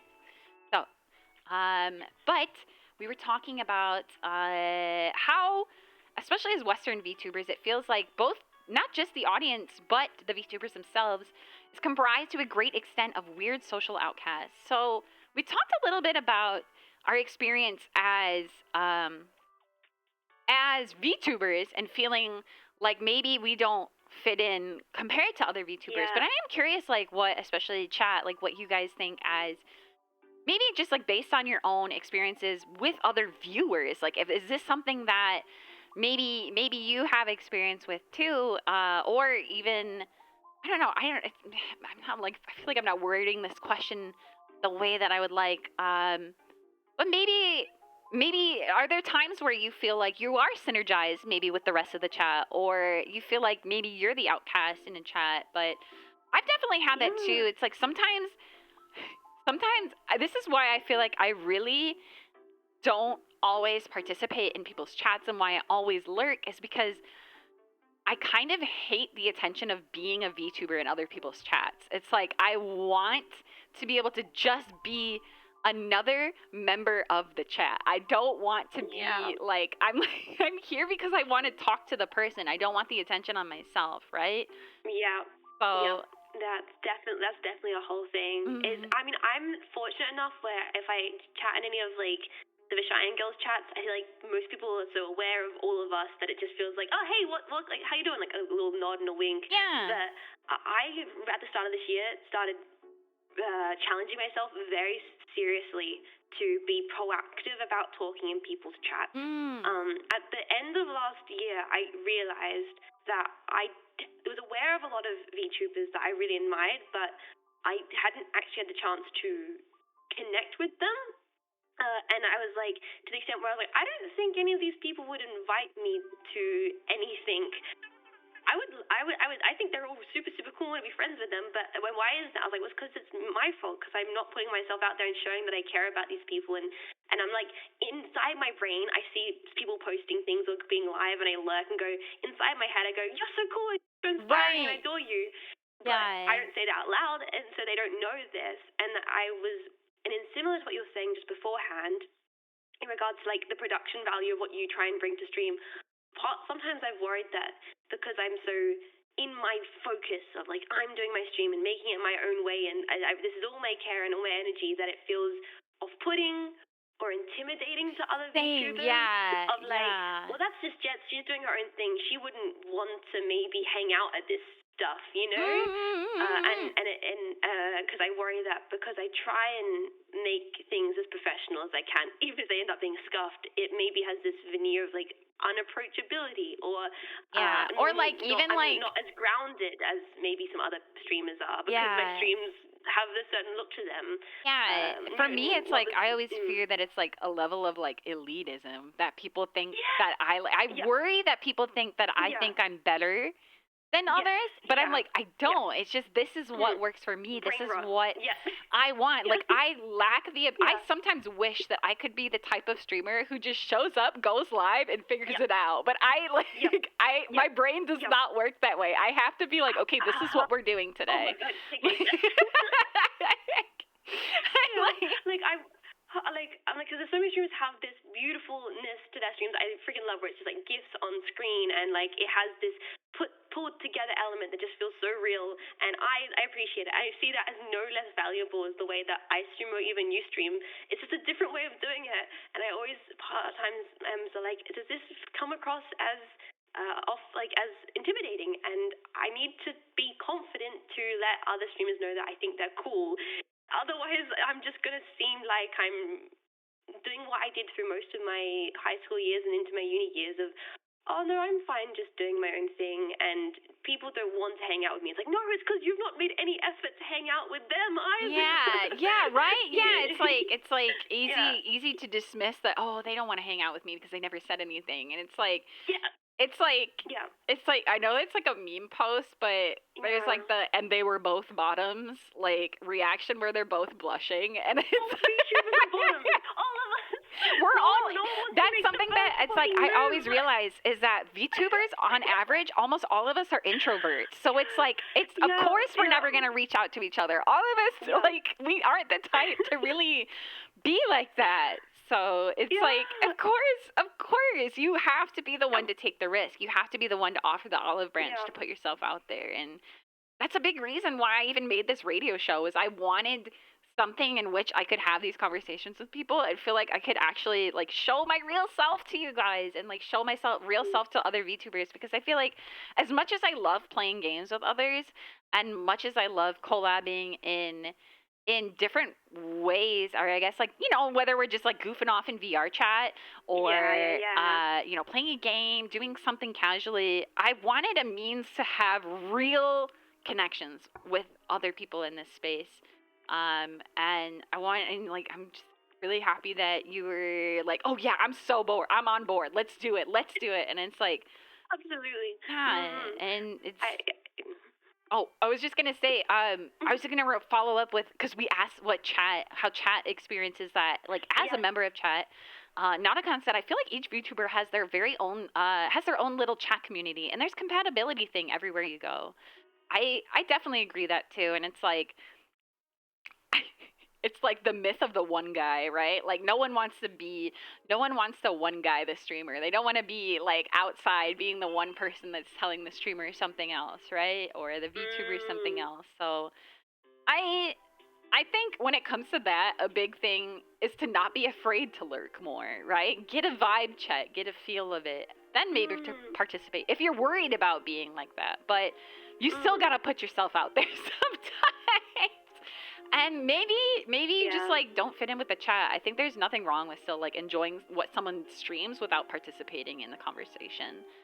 And I feel like there's also, I find for myself with trying to get more confident to chat in chatted streams, because I'm quite dyslexic, and so I always fear about, you know, typing too fast and spelling something wrong, or trying to make a joke and then it's moved on or whatever. I find for me, which helps me get over those nerves and insecurities of typing a message is finding streams where streamers are playing games that I really connect with can help me come out of my own shell. And I'm sure there's probably chatters who relate to this, is I'll be really nervous, not know what to say if a streamer's maybe just chatting or singing or playing a game I don't know much about, but then a streamer plays Metal Gear and I'm like, oh my god, I'm self in this chat. Yeah. And being like, yes, Snake, go. Just like being able to find a game that you really like and you connect with can help you, because it's something you know already. Yeah. Have a little bit more comfort within the chat community. And it's like, I was going to say, this is completely, slightly on subject, but just so you know, and I think I've said this to chat, but come April, because I'll be gone for most of March, I will be starting my first ever playthrough of Metal Gear Solid. I've played Snatcher and Police Knots, which are both Kojima games. So I'm really excited. Oh my god. To play Metal Gear Solid for the first time on original hardware too, which I'm excited about too. Yeah. Yeah. That's gonna be awesome. Yeah. I'm definitely gonna be here. Yeah, I just wait till a streamer plays Metal Gear and then I'm insufferable in the chat. But apart from Please that, I'm like be. so nervous. You are more than welcome to be. I know Mimi said that she was going to be the same way, that she loves, she has total Metal Gear brain rot. Mimi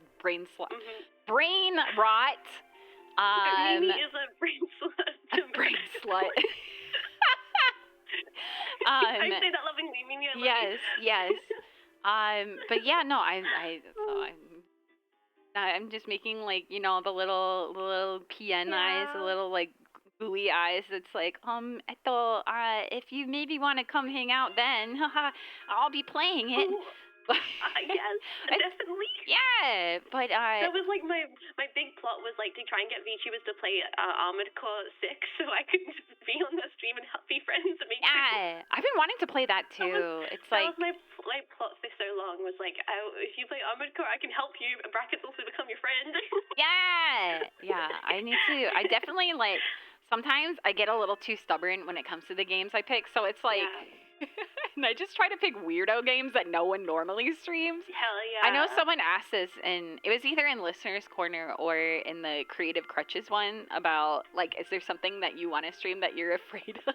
But I have no fear, I feel like, when it comes to some stuff on stream, because I'm very stubborn, and I, like, people will suggest things to me, and I'm like, that's cool, I'm gonna do what I want to do. Like,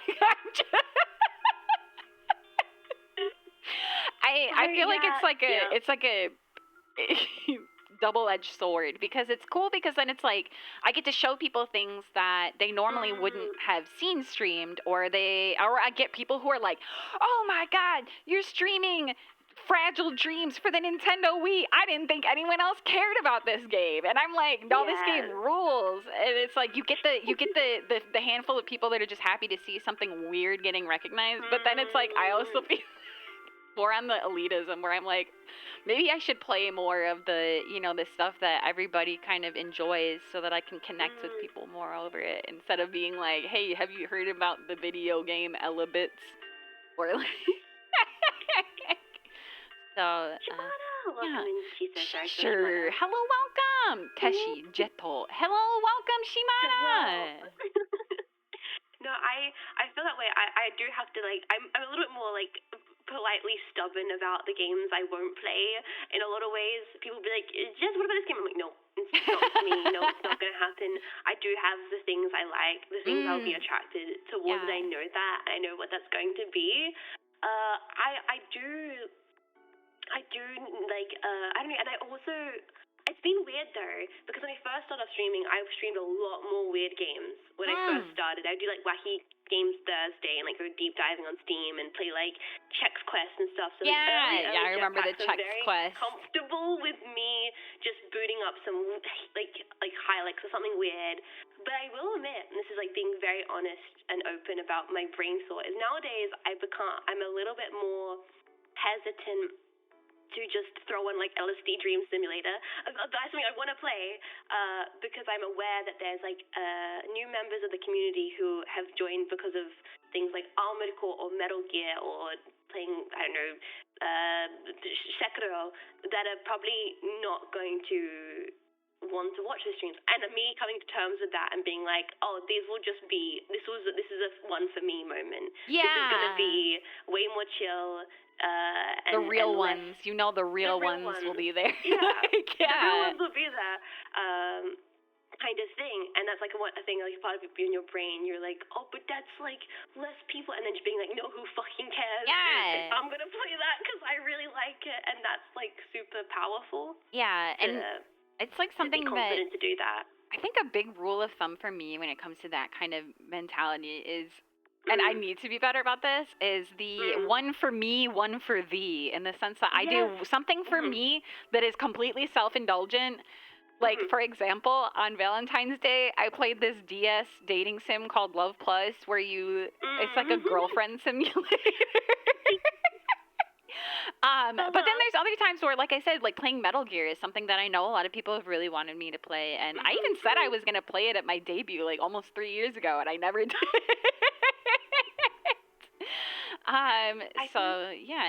It's like trying to find a balance between doing stuff that I know the audience or the chat and the seeders and everyone else will enjoy, and doing things that I can just do because I am stubborn and I'm like, this is cool. I want to check it out.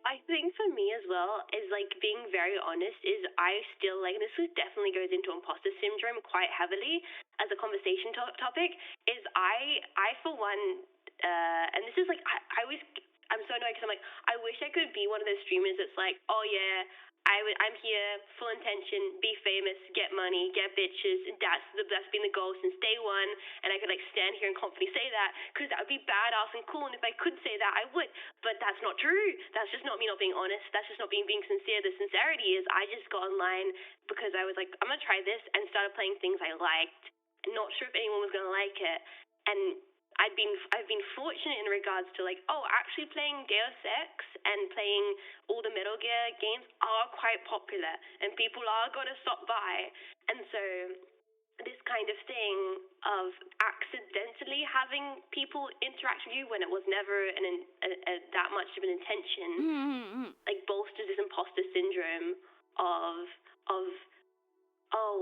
like, is it just because I played this popular game series, or is it, this kind Are they of here because I'm me, insecurity? right? Yeah. Yeah. And I think that's because like, it was never the intention, and I was like, I just wanted to play the pseudo games or whatever, and then I'll throw in this other cool game I've heard about and I want to try it. I don't know it's popular until X amount of people are there. I'm like, where did you all come from? I just heard that Metal Gear was cool because I came into it quite naive, even more naive nowadays. I realize, looking back, how naive I was when I first started streaming about the history of video gaming and what video games are popular and what people video games like what kind of has like the cultural impact, what has like the cult classic syndrome, where it's like something that has that kind of cult following almost, right? And it's like, that's what I had that same experience with Deus Ex, and I streamed that like really early after debut.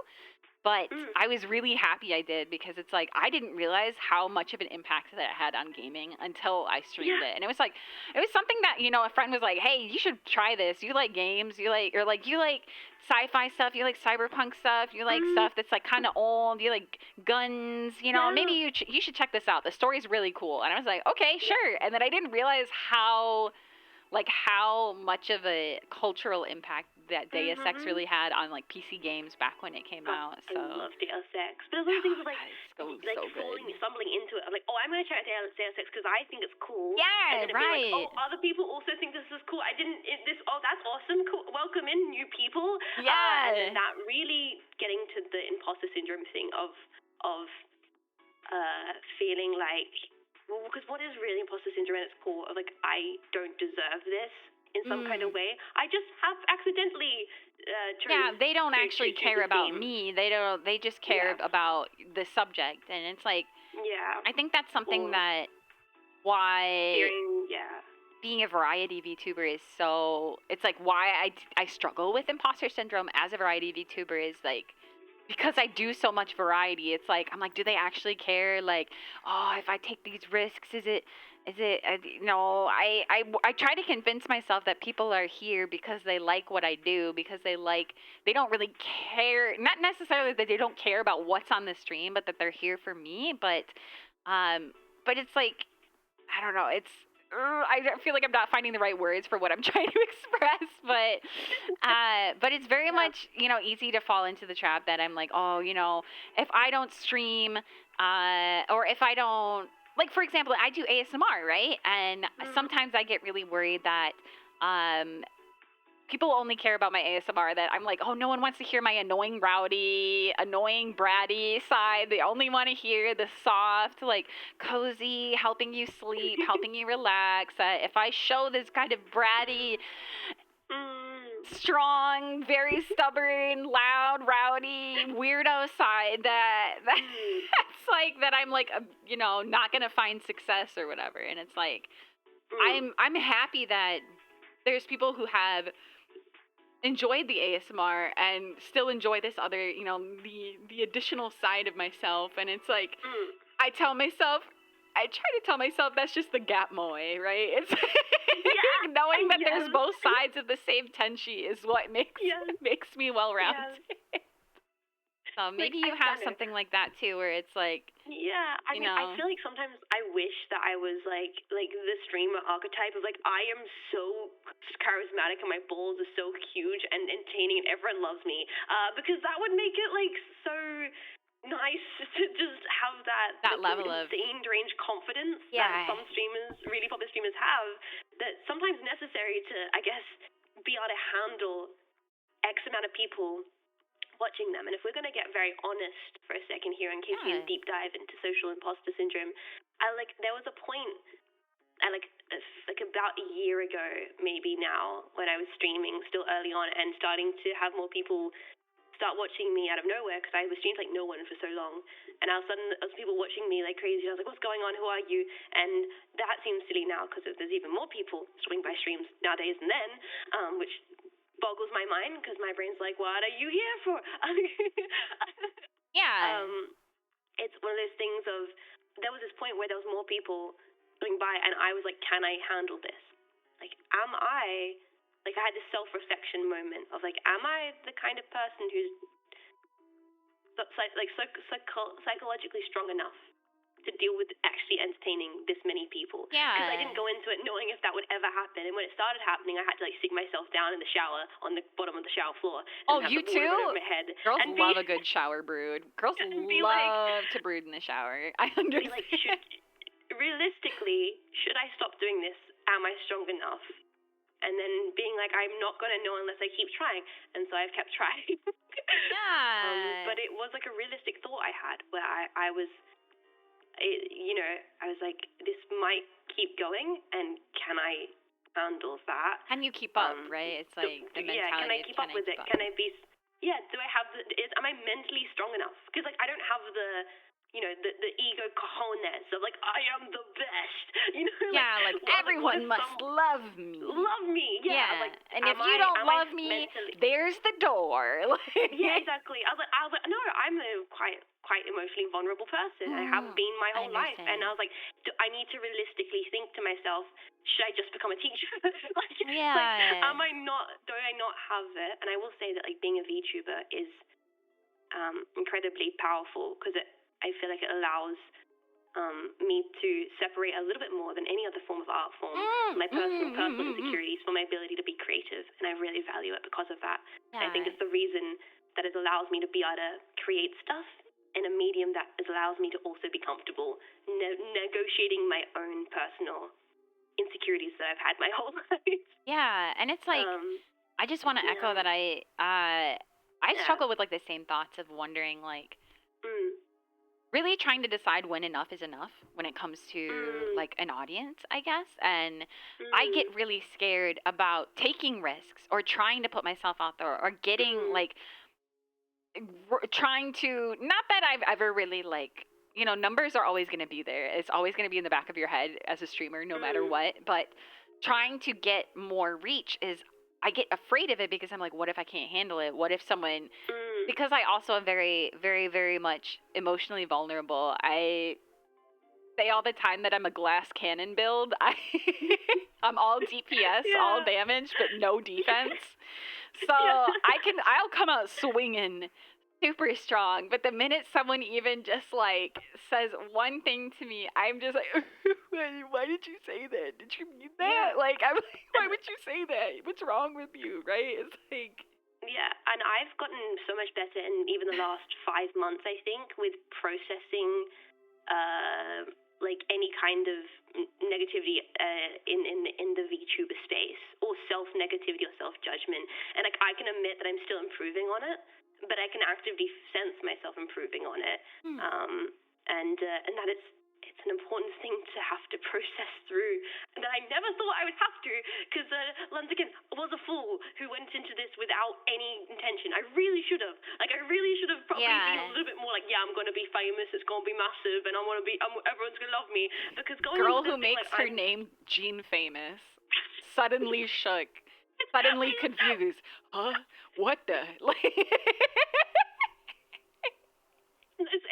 I screwed myself because there was and there probably will still be points of imposter syndrome and like anxiety about this, by not just having and I think I hope by saying that there's other people in the audience that can apply this to any form of creativity that they're doing, even if it's not streaming in front of people, that like going into something because I want to try this out because I want to explore a hobby or I want to explore a creative outlet, and then getting to a point with it where maybe there's a tension on your creative outlet. And like don't feel weird or wrong about going into something without the intention to be the best person in the world at it, you know? Yeah. Yeah. I hope that it was healthy that I went into streaming without any intention to be good at it. But there was that, and there still is that element of, because of that, I'm now working through the imposter syndrome of that. Yeah. I guess so then is someone who you said that you've gotten better about like processing the kind of negative emotions or negative experiences, like I guess like as someone who is very nervous about taking risks and putting myself out there and trying to like grow my audience in a way that is comfortable for me, I guess like what kind of advice would you give to me or anyone else who maybe is apprehensive about that or nervous about that? Like what kind of tips do you have for processing negative experiences once you are at like a higher level? Oh God, I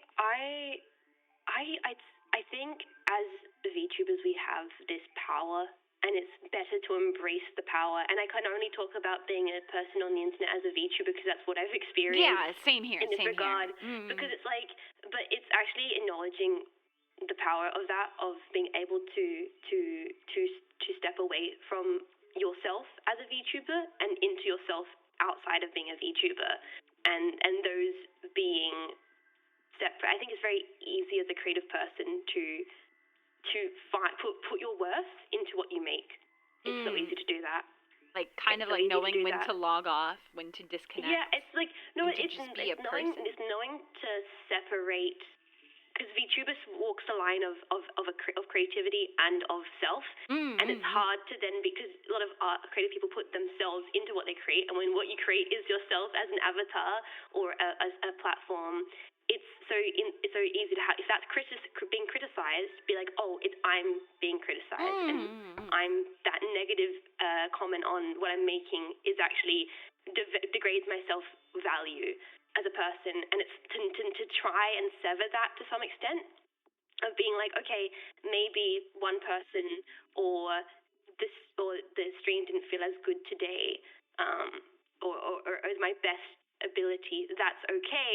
I can still make a mean cup of coffee. Like finding some value outside of your creative platform is quite important, I think. To allow yourself to then come back to the creativity with the most positive mental outlook at it, because I feel like it's so easy to hyper focus on the negatives sometimes, or the negative feelings sometimes. So to be like, that's okay. It's okay to feel negative about it. I've got other things to be. I don't know. Does that make sense? It definitely makes sense. On the shelf. And take the anonymity of being a VTuber, and take the creative product of it being a VTuber, and be like, if you don't like it, you can change it. You can re-debut. I'm not ever going to personally. Oh, but same. You have so much space to evolve with VTubing, and that gives you so much power and control, and you are in control at the end of the day. You know, that's really important. Is you are in control of what you say and all that kind of stuff. So you can make choices to make yourself more comfortable. I hope I worded that properly. I don't know. I think it does. And it's like, even when it comes to, I guess, like self-analysis of what you do create as a VTuber, something I always have to tell myself is like, do you review your VODs at all? Let me ask this first off. Do you review VODs? Yes? Oh, yeah. It's like, I think it's required. I think it's like, when I hear that there's streamers who never watch their VODs, I'm like, huh? Like, I hated doing it at first, but I feel like I improved so much because of it.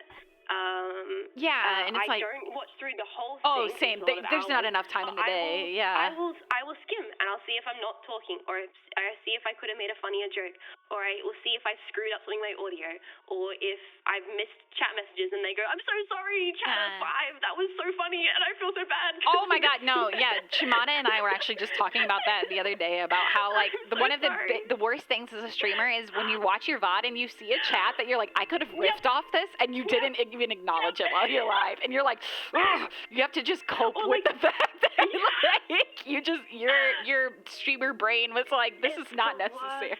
Like, or someone will say something really, really sincere in the chat, and you just like, and you feel like an asshole. Like, dickhead, I am the worst person. How the person was talking about like a really emotional thing that happened. Yeah. How is my streamer brain this bad? Yeah. And it's like, it's easy to allow that to get into imposter syndrome and to work away your brain, but just be like, it happens, and it's good to laugh at it actually, and to have people like you and Shimada to talk about it. Even today, I feel bad that I haven't been replying to chat nearly as much as I want. I'm reading what you guys are saying, but I'm like, it's like I said, this is my first time having a co-host, so we're doing our best here. But so what I was going to say about reviewing bots is, so while I also do the same thing of, listen, I'm like, oh, where could I improve? Where could I improve? But something that I always try to force myself to do is, if I find negative things from the stream, is to find just as many, if not more, positive things where I'm like, this part was really funny. This was really entertaining. This was really like conveniently comedically timed, or this was a really, really sweet moment. This was a really emotional moment where I shared a part of myself and I'm really proud of it, or epic gaming moments where I'm like, oh my God, she's so good at video games. Like, she's so cracked. It's like, or it's like, oh, this was peak streaming, where the other day I was playing like bass pro fishing on the Dreamcast, and I got a raid from someone right at the exact moment that I hooked like the biggest fish that day, and I was like, this is peak streaming. Like, this is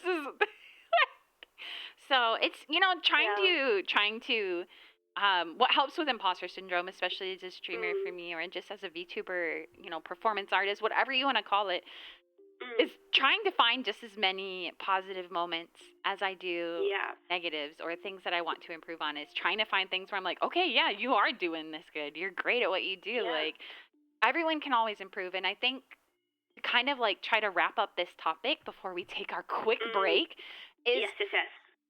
I think this is something that everyone in this space deals with, and I think that that's not really talked about as much. It's like an undiscussed, it's like a taboo to even talk about it for some people, is just kind of how much doubt everyone who is into streaming and into VTubing and into YouTube, into whatever it is that they're up to, how much self-doubt, or just like, what if they don't like this? What if they don't like me? What if, like, I don't get a reply? That kind of stuff is like how much everyone really deals with that. And it's like something that I kind of try to take comfort in, is that I'm not alone in dealing with this kind of feeling. Which also, welcome Raiders. Hello, Guinevere. Thank you so much for the raid. Welcome in, Raiders. If you're new here, hi. My name is KK. I'm a cybernetic AI angel and your Dempa Desktop Bunny. Welcome into Radio Heaven. This is my very own radio show that we are currently in our second episode, featuring our first ever co-host, Jets, also known as Gene Famous. Hi, Raiders. Hope you had an amazing stream. Nice to meet you all. I am Jets. I'm a pilot, the VTuber, retro, sci-fi enjoyer. I hope you had a great stream. And go head off, take care of yourself. Yes. Bye. Guinevere, if you need to take a break, take a rest, whatever you gotta do. I hope you had fun playing Binding of Isaac. Welcome in. I really appreciate it. Guinevere is actually my technically artist little sister. She also has a model from Minsgraph. So welcome in. I'm so happy to see you here. Welcome. It's nice to be able to chat with you. So, but if you need to take a break, of course, please do so, because actually we are also going to be taking a break here. We're going to take, let's say, probably about like a 5-10 minute break. Just briefly to go ahead and take a quick commercial break, I guess. So take this time to stretch your legs, get some water, use the bathroom, whatever you gotta do. Yeah, we've been here for 2 hours already, right? Yeah, it's insane. But don't worry, there will be more once we get back. We can either still talk a little bit more about social anxiety, but I think what might be a little bit better is to leave more time for us to talk about our final topic, which Jets actually was the one to suggest this one, which I was really happy about, which is creativity, and especially creative crutches, really about finding your creative voice, online especially, in the digital space. So we wanted to share a little bit about our own experiences as people with creative backgrounds, and we've talked a little bit about it before, but I definitely think there's more we could dive into. So thank you guys so Absolutely. much for having fun here tonight with us. I hope you guys stick around. We will be right back.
We're back? Are we back? Check, Are check, we check, back? check, check. Are we back? Refresh, refresh, We refresh. back? We back? Refresh, refresh, refresh. We back? We back? Hello, we back. Refresh, refresh. Thank you so much. Yes, I don't yes, know no. what the heck happened. Maybe it's just I got too much post-processing going. It's fine. It's fine. Hopefully audio should still be good. Let me triple check. Yep, still the same, still the same. I just want to make sure the settings that I set preserved over. But welcome back for eels this time. We're back, we're back. Welcome back. If you are just joining, if you're just tuning in, hello, welcome to Radio Heaven, my very own talk show here in Siberia. I forgot to note this at the beginning of the stream, but the purpose of this stream, of this radio show, is a chance for us to introspect and air some of our deepest thoughts and feelings before being heaven sent. So, that's what the name comes from. So, yeah, we're so back. But thank you guys so much for dealing with the tech issues. Also, I don't know what just happened, but we're back now, and that's what matters. So, we're going to discuss our final subject for this evening, which is creative crutches. Finding your voice in a digital space. So, is there something? I guess we can talk about it a little ourselves first, and then go ahead and see what the Jetpack and the Cedars had to say about this topic. Looks like they had a lot to say about this. I think this was the one that got the most responses, almost. Well, no, it looks like social anxiety got a good amount too. So, I'm sorry again that we didn't end up going over every single one of the responses that we received here through the Google form, but we're doing our best. So, anyways, go ahead, Jets. Are you ready? Two of us and too much space for us to ramble. Oh, true.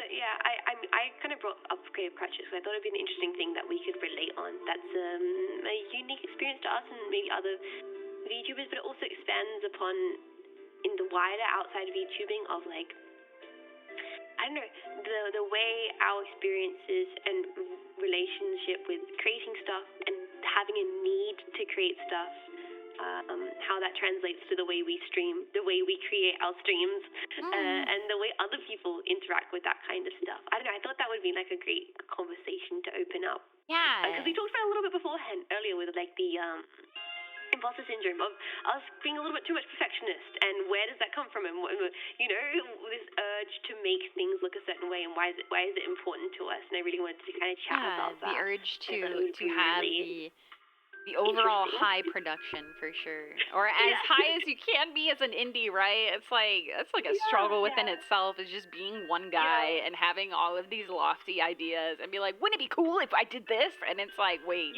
Hold up. Yeah. Who's going to do all that legwork? Well, I'm the only one here, so I guess it's all me, huh? That's like, yeah, I guess, so then that's something we discuss is what are your feelings about either compromising or like, when do you think enough is enough, or how do you execute like big ideas that you have that as just one person? I feel like in my own brain, I will like self-acknowledge that like enough is never enough for me. Same. I'm like, it could be better. Yeah, I like. I mean, obviously, like criticism can go too far and be negative, but I think at its core, it's a good thing. Because if I look at the way my streams look now to where they looked at like day one, oh my god, I've grown so much, and I hope to feel the exact same way about my streams today, 2 years down the line. That would make me happy. I don't ever want to be in a position where I think I'm fully happy with everything, because I think that means that, you know, I like the challenge of creating, and I like the challenge of pushing myself, and the challenge of improving and growing. That's why I do it. It's like this thing of the actual process of creating a project is super rewarding and valuable to me. That's why I do it. The thrill of the process itself, of just enjoying the journey. Yeah, and obviously there's this whole thing, like we mentioned, compromise. Like, I can't expect it to be perfect. I think expectation is different from wanting to challenge myself. Like, pushing myself to make it better isn't me necessarily expecting it to be perfect. I think that's a healthy way to go about it, is having a goal to just improve or just evolve it is better than having a goal for it to be perfect. And that's how I Yeah, I think I go about compromises. So many Raiders! Welcome! Tsukimi, thank you so much for the raid. Welcome in, Raiders. Hello. If you're new here, hi. My name is KK. I'm a cybernetic AA angel and your Dempit desktop buddy. I don't know why my alert box got so small suddenly, but I'll fix that. Anyways, welcome in. Hello. Welcome to Radio Heaven. This is my very own radio show. We are co-hosted rather today with Jets, also known as Gene Famous. We are currently talking about creativity in the digital space, especially. Both of us have definitely resonated with each other over having creative and artistic backgrounds and wanting to do our best to use streaming and VTubing, especially as a means of self-expression for that, and kind of how we handle finding your own voice through VTubing. So I hope you guys enjoy your time here. Thank you so much for the raid. If you need to take a break, get some rest, do whatever you gotta do, Tsukimi. I really appreciate the raid. Welcome in. Thank you. You go ahead and... Oh, sorry, I just talked up. You should introduce yourself too, Jets. I feel like I adore Silkimi. Silkimi's amazing. I also like next just like Silkimi. Silkimi, you're the best. Please take care of yourself after your stream. Thank you so much for stopping by the show. Welcome in. Thank you so much. I really appreciate it. I talked a little bit. KK, you add a little bit as well from your own perspective to that question before we open up to the forum. Yeah. So I guess from me experience, when it comes to knowing when enough is enough is also, I think half the battle is knowing when to ask for help as an indie, especially. For me, I can be very stubborn and like to be like, I can do it myself. I can do this all on my own. I don't need any help. And then I realize I'm like just barely able. I'm just hanging on by a thread, and I think a big important thing for me is to know when to ask for help and ask other people for advice on things, especially. But if there's someone else out there that either kind of knows a little bit more about what I'm trying to accomplish or has experience with it, to not be afraid to ask them. And it kind of even like circles back to the social anxiety and imposter syndrome of not being good at everything as a VTuber is, especially, I feel like, more common than a lot of people let on. It's like everyone kind of has their strong suits as VTubers. It's like there's always something that you're going to be able to improve on as a streamer, especially, and knowing when to ask other people who are good at that, like, hey, how did you do that? What did you do? Do you have any advice on what I could do to improve? Or do you know anyone who is really good with 3D? Do you know anyone who's good with body tracking, with motion capture, with audio, all those kinds of facets of VTubing. So I guess for me, it's that it's even though I am an independent, even though I do everything mostly myself, it's like knowing when to not be a stubborn, prideful Tenchi and ask other people for advice and for help, and asking for vouchers for artists or like editors or people who do audio, people who do music, whatever it is, like trying to find some sort of connection. And I know this is something... sorry, go ahead. Such a good point. No, that's such a good point because it's such a good link to crutches, because I feel like there is a crutch that can come from being a strong independent VTuber is I'm self-made, and that being like a thing of like, oh no, I have this crutch, this value of like I've done everything myself, and that's like it's like if you compromise on it now, then it's like why didn't I just do it to begin with, right? Like exactly. So when I started off, I did everything myself, but more just because it was the only option, and then it's like learning to spin it in your brain of like, no, it's super and powerful and cool to introduce new people to new artists by working with them, or you bring such a new value to your work by bringing in different people to do different stuff instead of trying to do it all yourself. It's better for your own workload and your mental health, and it's also super cool to collaborate with other people and to talk to other streamers and ask people for help rather than, no, I'm fine, I can find everyone myself and I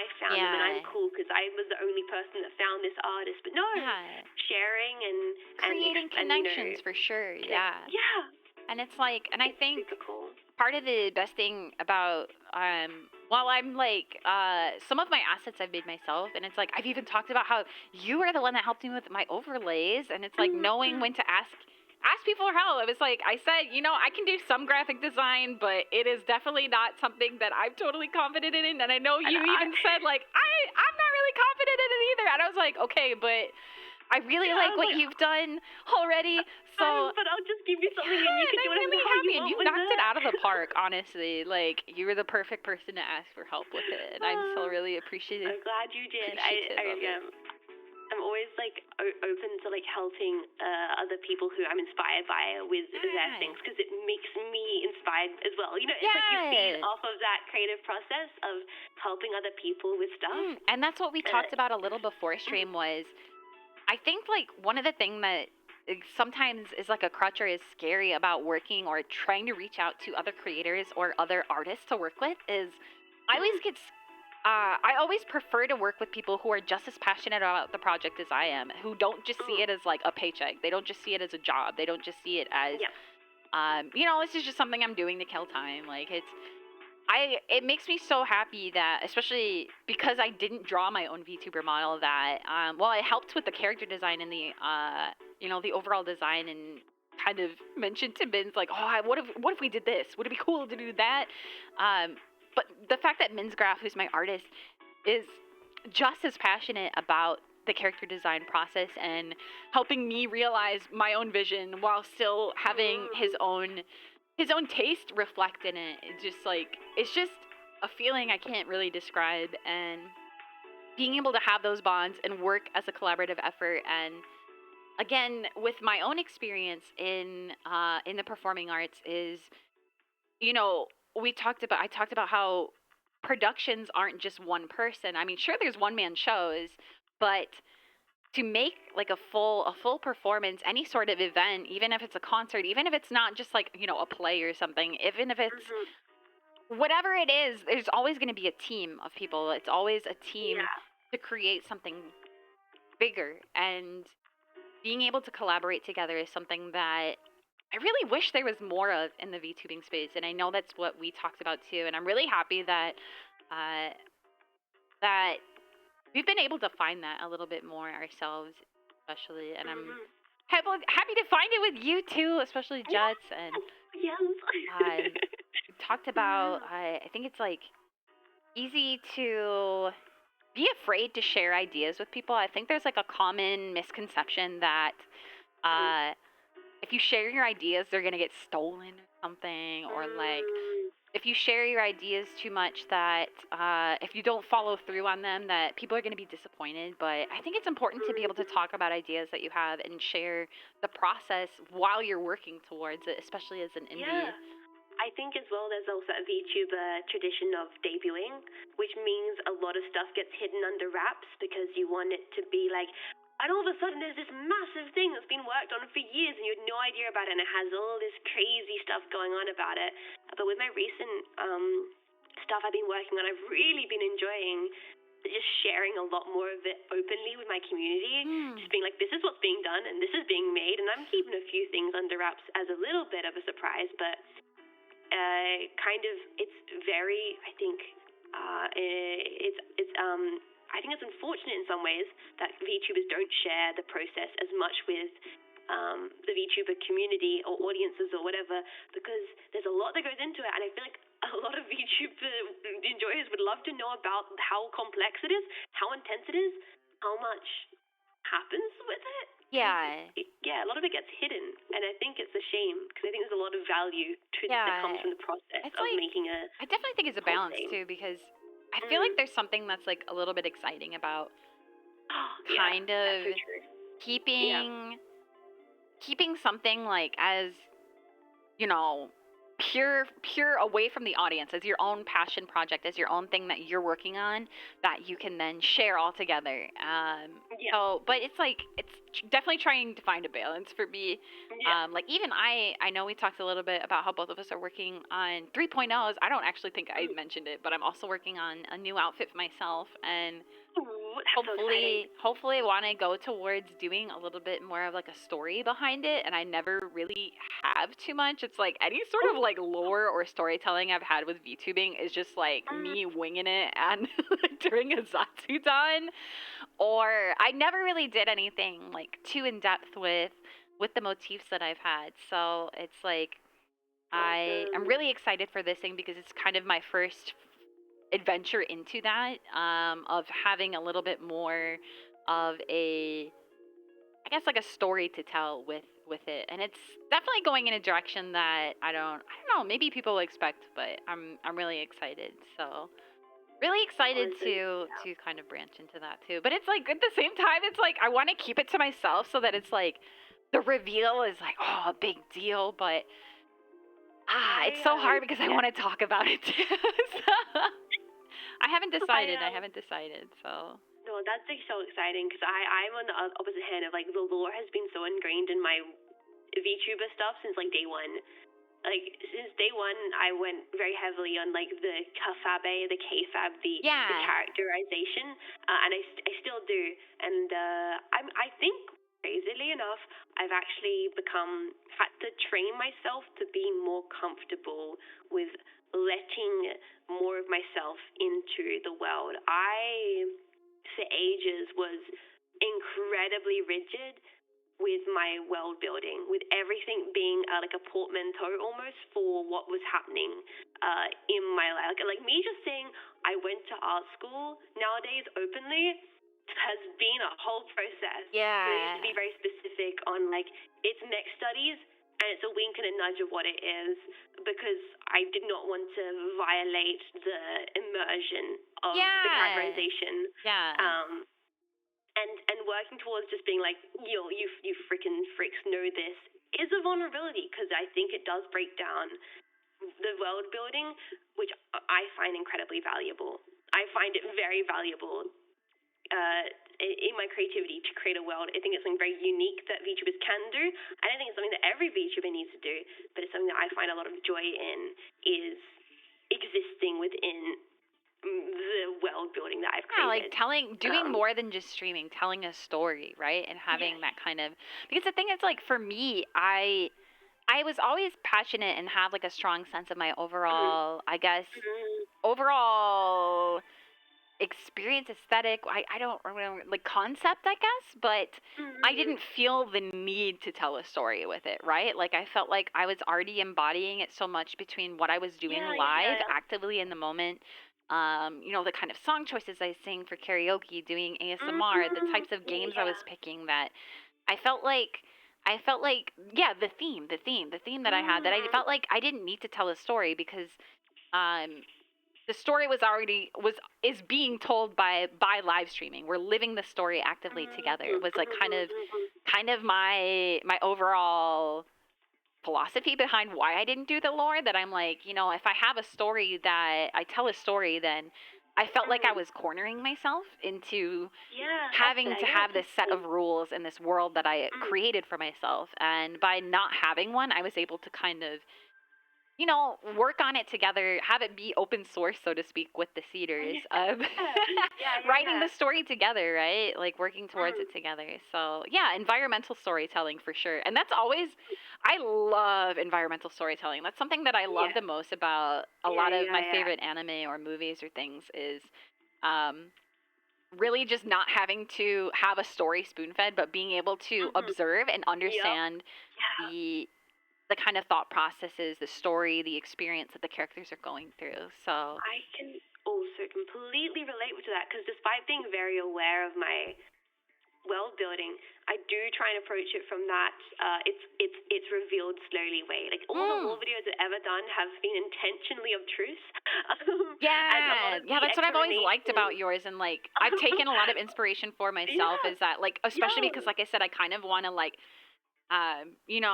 dip my toes into doing a little bit more of like lore telling and actually making lore videos, because I never have. I've only ever done like streaming or like, uploading a few things here and there and sharing bits of my life outside of streaming. But I definitely want to dig a little bit deeper with this new facet. I'm gonna talk to you about it, especially then, because I think it's definitely I'm the concept. excited. I don't know if I told you a little bit about the concept, No, but I'm very excited to hear I it. think it's something that you especially are gonna like, especially after this conversation. It's like, yeah, I think it's something that you'll definitely deeply resonate with. So I'll still keep it hidden for the Cedars for now, but maybe we'll tease it a little bit as time goes on. We'll see. Yeah, no, it's like, I think for me with the lore and with the lore videos and stuff, that's like a lot of VTubers maybe, and I don't want to speak on behalf of any VTubers, but there might be in some cases this obligation to have this lore video. Yeah. And it's a thing that you do, and often it feels maybe tangentially tacked on to a lot of VTubers. So like, I just started streaming as this character, and they're like, oh, well, this is where it all came from, and there's always that moment of like, oh, and they were also a streamer, and it kind of all like ties together like a neat little bow, and then it's entirely dropped when they go live on stream, and that's fine. And it's not a way to say that they should do it any other way. That's just the way it can be in a lot of cases. For myself, the reason why I choose to make it a bit more a part of things, or made the lore video, was truly because I really enjoyed that. I always really liked script writing, always really liked storyboarding growing up.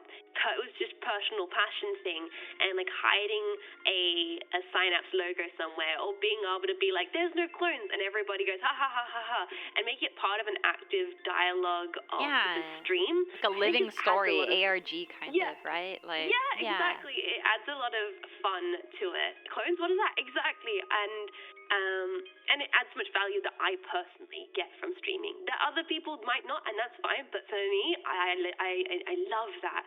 I love being able to craft a world, and Synapse is a whole thing in my brain. I think it's just as important of a character as I am. Like, I genuinely love stories and movies and games where like the enterprise, the industry, the sci-fi corporate is like the environment. Like maybe like Siberia is just as much of a character that lives in the world. I guess. No, just hearing this, I'm like, I'm really excited to talk to you. I'm really excited to tell you about my concept now. I'm like, oh my god, we're gonna what can pop up, but. So we talked a little bit now. I think we should go ahead and listen to one of the viewers. But we almost talked for an hour just about. Oh my god! This is why I'm happy we saved like 2 hours. Right? This is creative crutches of like, why do we have this urge to put all this value into our creativity? Yeah. And so let's see here. Is there any? How about you? You can pick one this time. I think. Okay. Okay, here we go. I like this one because it's been sent through by Werner Herzog, which is funny to me, so I'm going to read it. I don't know what it says, though, but how strongly do you feel pressure to follow the meta? Are there streams that you'd like to avoid because they may not be an audience for them, or even things you'd like to try but avoid because they're too mainstream? Oh, we kind of talked about this already a little bit earlier, but KK, do you have that thing in your brain where you will avoid something because it's too mainstream? Yes, I get made fun of by the Cedars for it all the time.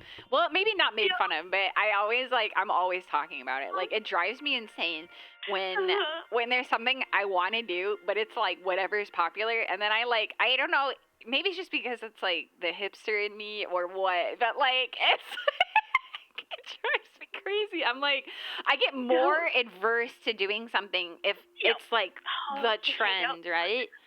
But it's like it depends though, because if it's something that I still like and it is popular, then I'm happy for it. Like, for example, Helldivers 2 I've been obsessed with lately, and I know I saw you said that you're playing it, and I want to play together really bad. We really should.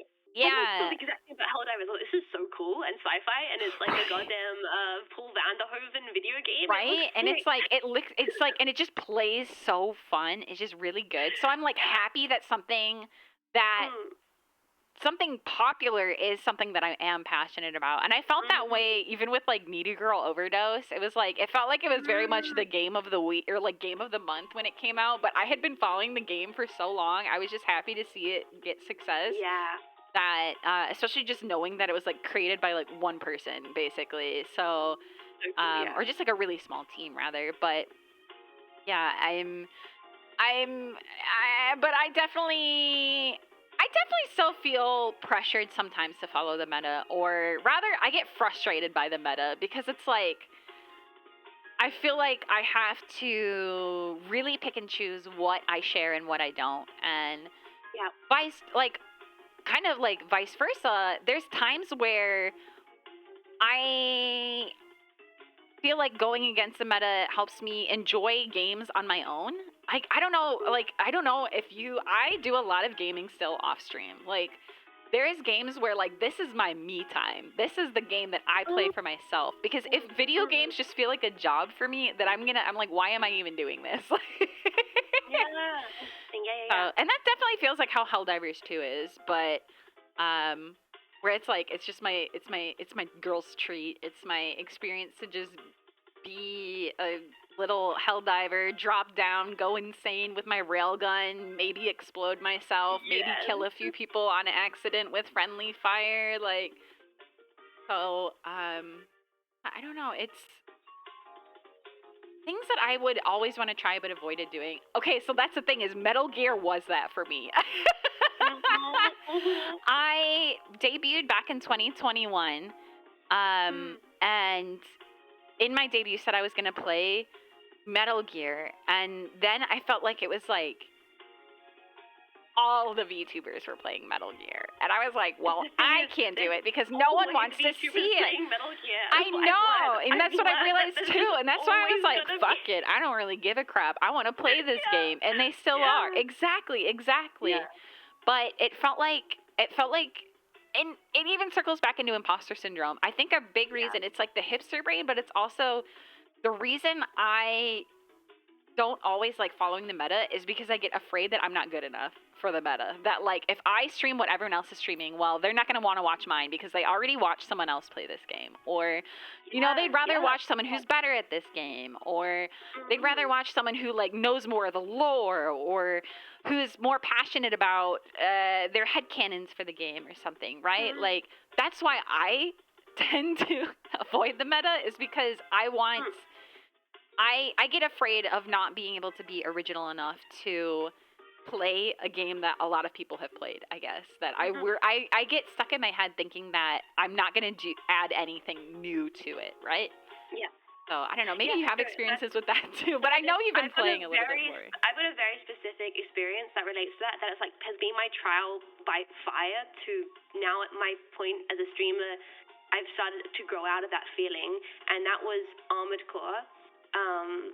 Because I went through and played all of Armored Core. I fucking love this series so much. I got like all the games on physical copy when I went to Japan. I've got a bunch of figures and stuff pre-ordered. I love Armored Core. Like, I unironically love it. I want to go back and replay like a bunch of the games and play more of the games I got on disc and stuff when I have my system set up.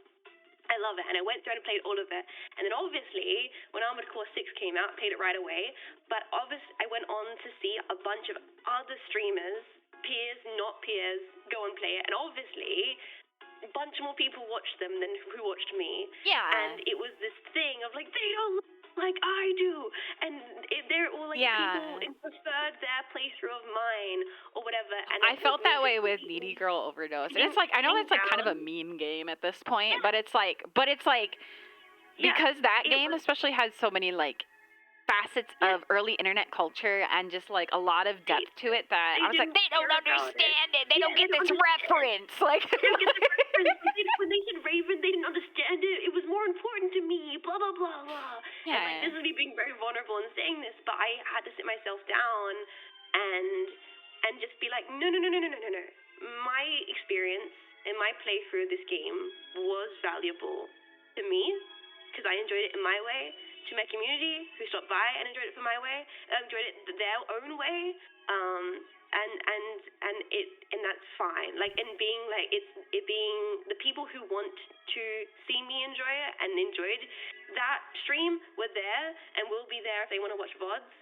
And it's going to, no matter what, be unique to me because I'm the one playing it. And it doesn't matter that other people played it in different ways. And it's like, that has been my trial for fire, to just be comfortable to play what I want when I want to, regardless of like this, I don't know, this meta, this like, yeah, exactly. mentality that you have to follow the crowd, right? Or Your playthrough has to have some intrinsic value to it. yeah, When it doesn't, because the only thing that's value about it is that you're playing it and that maybe people want to see you play it. You know what I mean? yeah, It does. I didn't. I learned that there's no need for me to justify why I should play something other than I'm interested in doing. yeah, and that's I'll be able to bring something to it. That's definitely something that I have gotten more into, at least for myself, and why I was like, you know what, quit being stubborn. To me, telling myself to quit being stubborn and to just finally play Metal Gear, especially because I've been getting more into retro gaming and like got more into original hardware. I found like a really dirt cheap PlayStation 1 and got a chip modded into it so that it has an optical disc emulator. So I was like, you know what? I have no excuse to not play these classic games. It's like these are the games that people love the most on this console. Like it's so stupid for me to just be like, well, I gotta play this niche game that no one else cares about. And it's like, they're good games. Enjoy them, dummy. Like there is a reason that so many people like these and so many people stream them, is because they're just that much of an enjoyable experience. And sharing my own experience live with my community and with my audience is going to be an experience within itself. So it doesn't matter that, everybody, how many other people have streamed this game. If I'm the one enjoying it and sharing my own perspective and my own ideas. Exactly. And the other thing is, a lot of people have told me that they think I'll really like Metal Gear Solid 2 because it's like, they're like, it's so Dempa, you're going to love it. And I'm just like, they're like, this game was made for you. And I'm like, okay, well, I gotta start at the first one. For everyone, like, I really like 3, and I think you'll really like 2. It's like Kojima provides all branches for all the people. Yeah, and especially like just knowing that I liked Snatcher so much and Police Knots, and I felt the need to be a edgy guy who played the other Kojima stuff first. I was like, now I can be the disgusting Kojima elitist that's like, this is a reference to Snatcher, or like, where, talk about how, I don't know, at least just like be able to share that experience too, knowing that I've experienced those games first, and then going to experience Metal Gear Solid. I'm really excited like knowing kind of how his early directorial work handled, or how he directed games early, and then to see how it all came together for Metal Gear, especially, and why it became such the classic game that it is.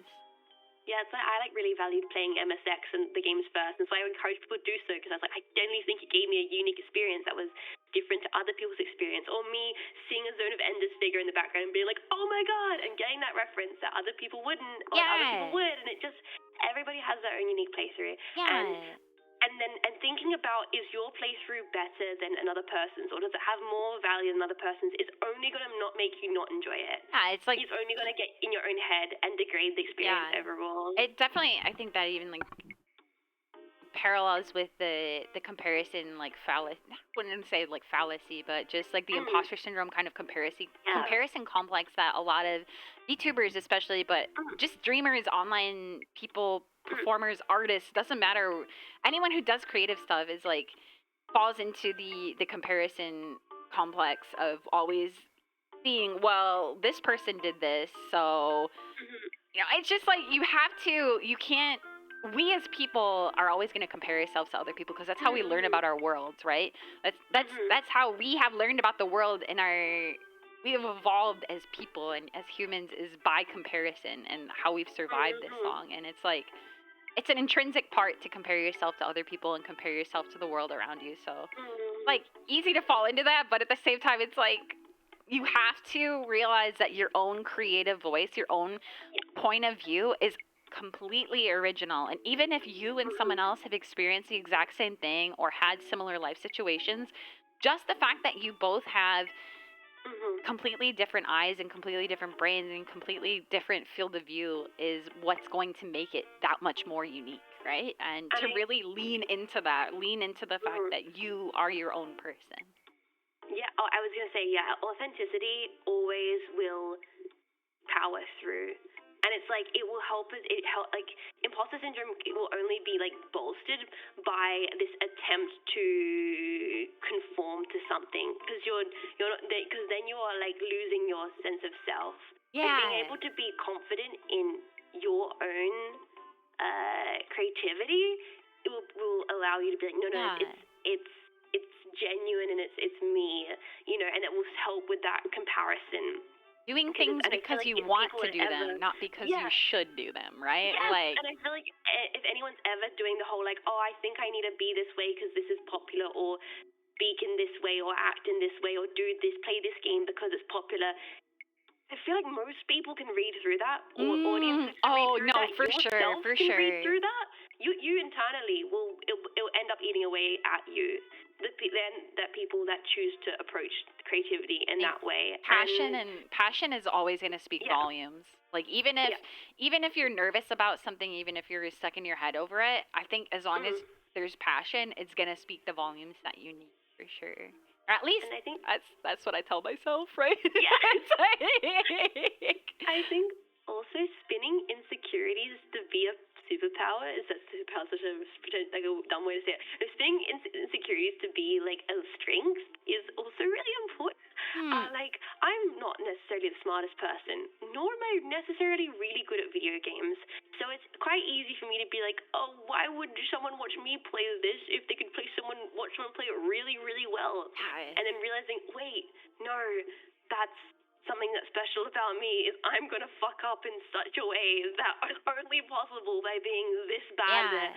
And that's a good thing. That's part of the appeal. It's not a downside. It's because otherwise I'm just going to self-spiral in, I'm so bad at this, when I should be like, no, me being bad at this actually could be really good. Like talking. And obviously I'd want to, go improve. Ahead. Sorry, obviously I want to improve and get better at video games. Can't make it that like, me being bad at video games is what I always rely on. If I get good, that's going to be great. But for now, it's a feature, not a bug. And it's like talking more on that is sorry, I had a train of thought. Let me see if I can get it back. Sorry. No, it's okay. It's talking more about having insecurities. Is when I think about it this way, it's like, I mean, being a VTuber is being a character in a way. So I feel like you get even more leeway with being imperfect, because at the end of the day, it's like, being a VTuber is sort of making a character in a way. Even if you are yourself, usually, at least for me, speaking from my own experience, I'm a highly characterized version of myself. And when I realize that, it's like I think back to, okay, what other characters do I like from media? Is realizing that other characters I like, the reason I like them is because they're flawed, is because they're not perfect people. I relate to them because I can find myself in them. I can find my own imperfections in them, or find my strengths in them. And it's like really kind of taking that to heart, and trying to realize that, it's all of us are imperfect, and there's no need to be a perfect person, or be a perfect streamer, or be a perfect gamer, a VTuber. But the quirks are what makes us ourselves, for sure. Yeah, and I think if I can move back to creative crutches, it's like in the regard of like, so many times I'll just start talking about something on stream that's incredibly just something I really, really like, and it's just off the cuff, and maybe not something that most VTubers would talk about. I'll talk about a weird painting or a poem or something that's very special to me and unique to me, and I just kept doing that throughout my entire time streaming, thinking like no one finds this interesting or cares. No, people actually do. Or they're like, I'm like, no one asked, and they're like, well, we didn't have to, like, we don't want, like, we just want to hear it, right? And that's something I'm still getting better at feeling comfortable with doing, is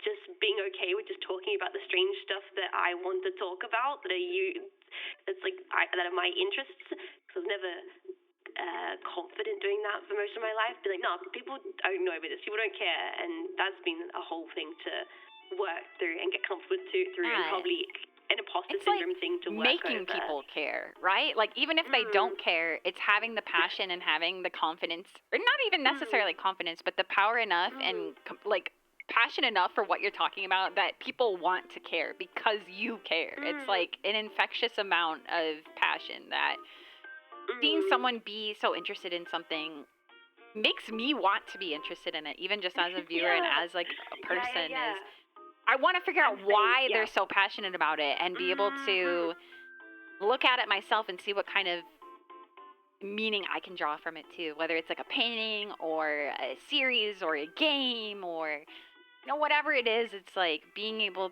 to really necessarily try to see what they see, but also to try to find my own perspective of that. And it's like that's why I love going to museums and looking at art too, especially is what you see and what the viewer see. Like even as an artist, especially what you see as the person who created it versus what the viewer sees isn't always going to be the same. So it's always really, really eye-opening and really interesting to me to see what other people take away from what I create without the attachment that, because I'm the one who created it. Obviously, I'm going to have my own perspective on it. So being able to get those kind of creative perspectives from others is always really, really satisfying to me to get that kind of feedback. So I don't know, maybe you can, excuse me, relate to that experience too. Oh, absolutely. I was going to say, we can maybe move over to listener's corner a little bit, because I was like, I'm probably going to have to get ready for Hell Divers in like 2030, maybe. Yeah, no worries. If that's all okay. Yeah. The thing is so great, but I like double booked myself. It's okay. No, I'm just happy that we were able to even talk as much as we did. And I know, I have to say that now, because we will definitely keep talking for way too long. Right, yeah. Really good. Yeah, for sure. I understand.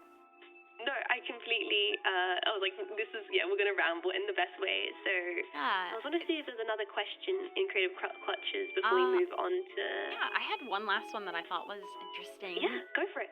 This one's from Minty. Says, I went to school for theater, not really knowing what I do with it professionally. I just knew that being on stage felt gratifying in a way that I hadn't felt before. It was a great way for an extrovert-introvert like me to satisfy my internet gremlin side. Well, I don't know if the cost was worth it in retrospect. I do value the time I spent there. Higher education in the arts gave me the rigorous discipline to analytically understand what appeals to me artistically and how to use that to inform my own work. However, I wouldn't say it was necessary. Beneficial, yes, but not necessary, especially now with so many free and open source resources available online. The biggest benefit I had was being in an environment that was conducive to creativity. After college, I had trouble figuring out how to apply my education in a way where I could earn a living. I spent a lot of time thinking about what skills I'd learn, how they could be relevant to other career fields. The biggest support I had would end up being the indie game communities. Even the games, even like events, like game jams and cons were great places for me to tap into the creative energies and be inspired by others. The hardest thing to remember is that creative work is a marathon, not a sprint. Metrics and money force us to think about art in a way that is stressful and self-destructive. It's important to take time, slow down, and remember what you want. Remember why you do what you do.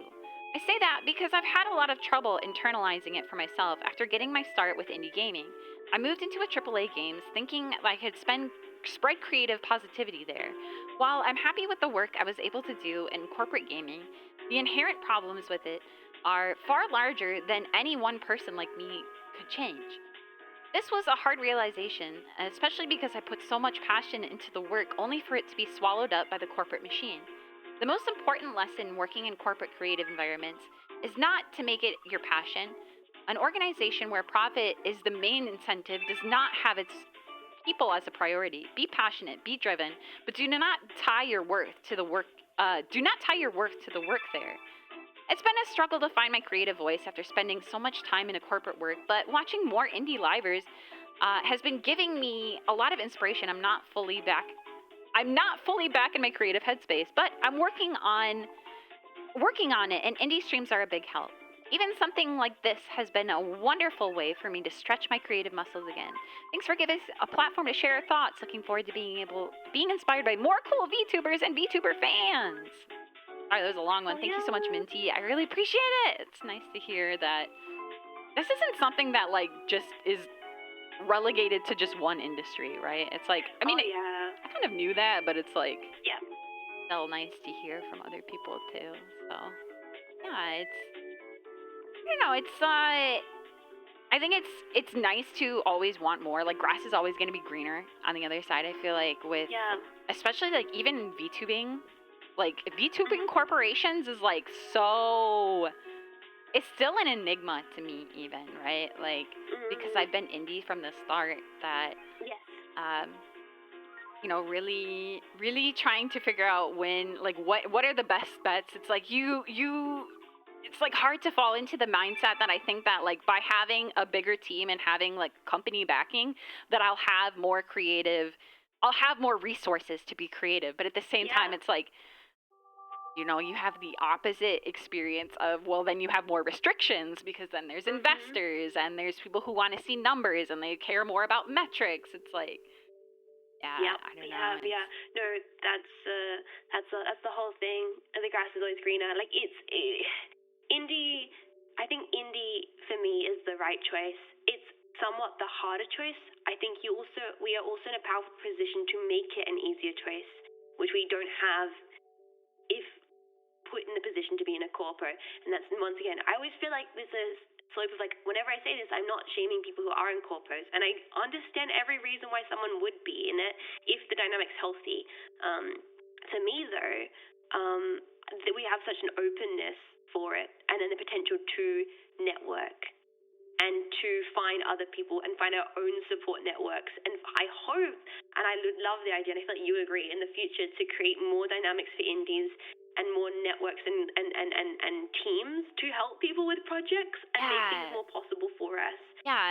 In general. I feel like it's like really easy as an indie to isolate yourself, and we talked about this, is that you feel like a lot of other maybe I'm the only one, but I feel like sometimes other indies are my rivals, or like in a way like a competition, right? Like it's like because we're not on the same team, we're not working towards the same goals. But I think that is a really toxic way of thinking, and I think that it's important to, especially as indies, to build stronger connections and to work together and find inspiration from each other, because then overall the indie industry, or like the indie VTuber community on its own, can build stronger and get more reach. And I mean that's why I put together Vishayan. I think I mentioned this on my stream a couple times, but like that's the literal reason why I was like, hey guys, you want to be a team, but a little bit more than a team, but kind of like a network, kind of like a support group.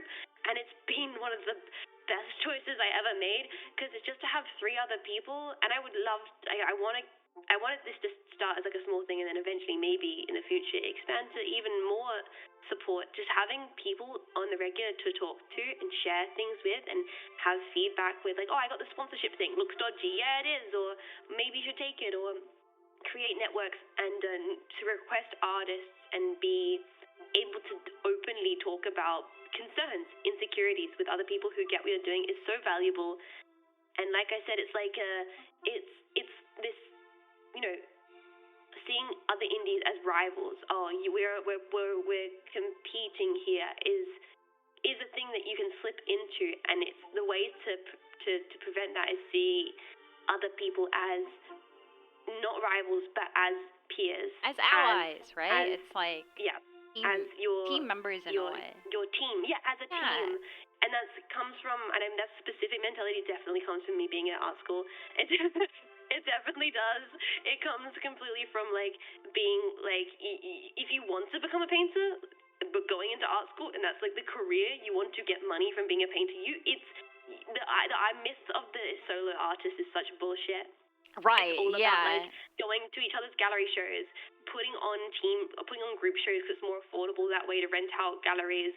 It's renting out a studio together because it's cheaper to do that as a team. It's sharing ideas, sharing books, and that being a positive thing, and that being a thing to encourage, and that kind of learning that through art school, and it was me trying to bring my best into that with the shine, and hopefully spread it further would be one of my biggest like hopes, really. I would love to in the long run be able to create something that could give support to more people. And I'm only one person trying to do that, but if I had the position and power and time, I totally would. Yeah. No, some kind of collective to help other indies. Yeah, It and would it's be like, so valuable. I think that's what I'm like kind of craving myself too, and like what I Mm. hoped out of the group that I was in, and it's like it is unfortunate that it dissolved and it didn't end up being that, but it was at the expense of our friendship, and it was like kind of realizing that, you know, it's better to try to cut our losses and try to preserve our friendship than to continue to kind of force something that wasn't quite there, I guess. That it was just like too much differences, I guess. So but it's definitely, I have the goal too that I want to be able to build people up too, and like so many people that I've taken risks to get out there and talk to have told me that they're inspired by me and they love how professional I am, and I'm like, oh, I'm really happy to hear that. And it's like it does mean a lot, and it's like I want to be able to share my own knowledge and my own experiences and kind of like trade tips and tricks and ideas and like trade advice, and it's like it really is like a collective. I want to build that collective network as an indie VTuber, especially if like having it be, while we are independent, right? That's what indie means, but it means independent of companies, not independent of each other. And I think that's what a lot of people really think, is that indie means that you have to be an island, that you can't rely on other people. But I'm like, I still haven't played Death Stranding, but I'm like, we gotta build the bridges, we gotta build the connections, like we gotta bring it together, right? Yeah. I'm like, Strand type Tenshi, exactly. I'm like, we can't all just be islands. It's like it's so lonely that way, and especially because so many of us will end up sharing viewers and sharing community members and sharing people because. I mean, there are people who stream 24 hours a day, and I don't know how they do it, but at the end of the day, like, you can't stream all the time. So, of course, like, people from your community are going to want to watch other people, and that's why it's so important to build those connections so that your own community can be in good hands. And, I don't know, it's like, you know that you have other people to rely on when shit hits the fan, right? When you feel low, when you need that kind of pick me up, when you need to reach out to someone, that you have that support there, right? So absolutely. I think connection is its own creative crutch in a way, right? That having connection and having relationships in the creative space is a crutch in itself, in a good way, right? It's necessary. It's something that you need, or else you're just gonna burn out and go crazy. Like you're gonna be insane and isolated and feel detached. Like this is the thought for me, is like just getting to that position of okay, I've put this energy and work and stuff into this myself, and I will admit. And I'll admit, live on Tenchi broadcast, my community knows this already, but I basically isolated and overworked myself entirely last year. Didn't leave my apartment once, basically, and just streamed. Was that good for me? No. Did I love streaming every single second? Absolutely. Is it a recipe to end up having a disaster? Likely. So I think this year is pushing myself to expand into relationships within VTubing, friendships, dynamics, working relationships, and all this kind of stuff is become something that I've started to just really realize is important. Just realize is important, and like why I was so excited about being on this and it invited me, and why I genuinely value it. Not even in a sarcastic, I'm just saying it. No, like really do value it, and why I really do value the Vashine girls and being able to try and make more friends, hopefully this year. And I'm like gonna force myself to go to Australian convention events and stuff like that, or go to any kind of convention events to socialize and to bring this power of Mark my words, Jets. One day we will meet too. I will make it happen no matter what.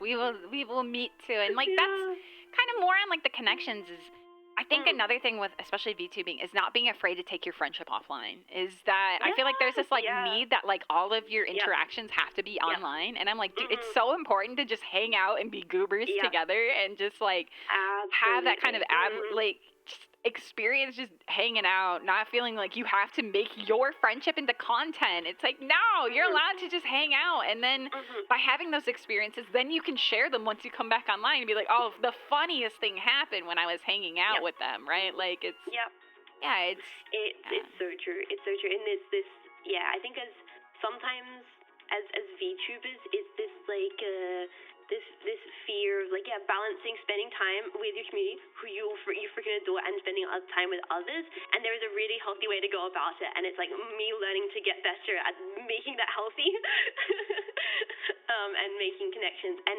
allowing it to be like, hey, meeting new people actually benefits everybody. Everybody is good because you find new things and new artists and new things to talk about and new connections and new games and everything. It's positive. It's like it's an evolving, especially because like VTubing as a medium is still very new, right? I think so much other artistic expression is, I mean, there's still a lot that is new, but I feel like VTubing is still kind of untapped in a way that's why it's important to evolve it the way we can right now, is so that we can evolve it in a positive way. I feel like there's been, you know, like the kind of connotation with some of the more recent events in corporate VTubing and this kind of negative experience, and I think that's why it's all the more important to have these positive experiences to, if nothing, I mean, besides outweighing it, but to just build it in a positive light and build it to a positive future in general, and be able to show that there are other facets than just, you know, whatever the drama of the week is, right? I think I even saw a whole I something on my YouTube of a VTuber making a post, which is like my experience with the VTuber community and why I'm quitting. And I normally wouldn't click on that stuff, but I was curious. Sorry, I just rolled my. It was someone posted it on YouTube. And I was like, I would never. I was like having lunch. I was like, okay, I'll bite the bait. I will check it out. I will have a look see over what this is. I'll watch it. And I watched it, and unfortunately this person had a very specific relationship with very specific kinds of subsets of VTubers on Twitter and being very unsupportive. And I feel like there are VTubers that do have that experience and then don't get a positive dynamic out of this or whatever. And I think it is super valuable to try and set standards in the indie community that are positive and good, and you can't be everybody's friend, or you can't hang out with everybody, or can't support everybody. You're only one person. Definitely picking your battles, right? Like picking your battles, exactly. And surrounding, it's impossible. Like there's always going to be, while it is important to take risks to reach out to new people, I think it's also important to not be afraid to step away from people too. If you find people who like you have negative experiences with.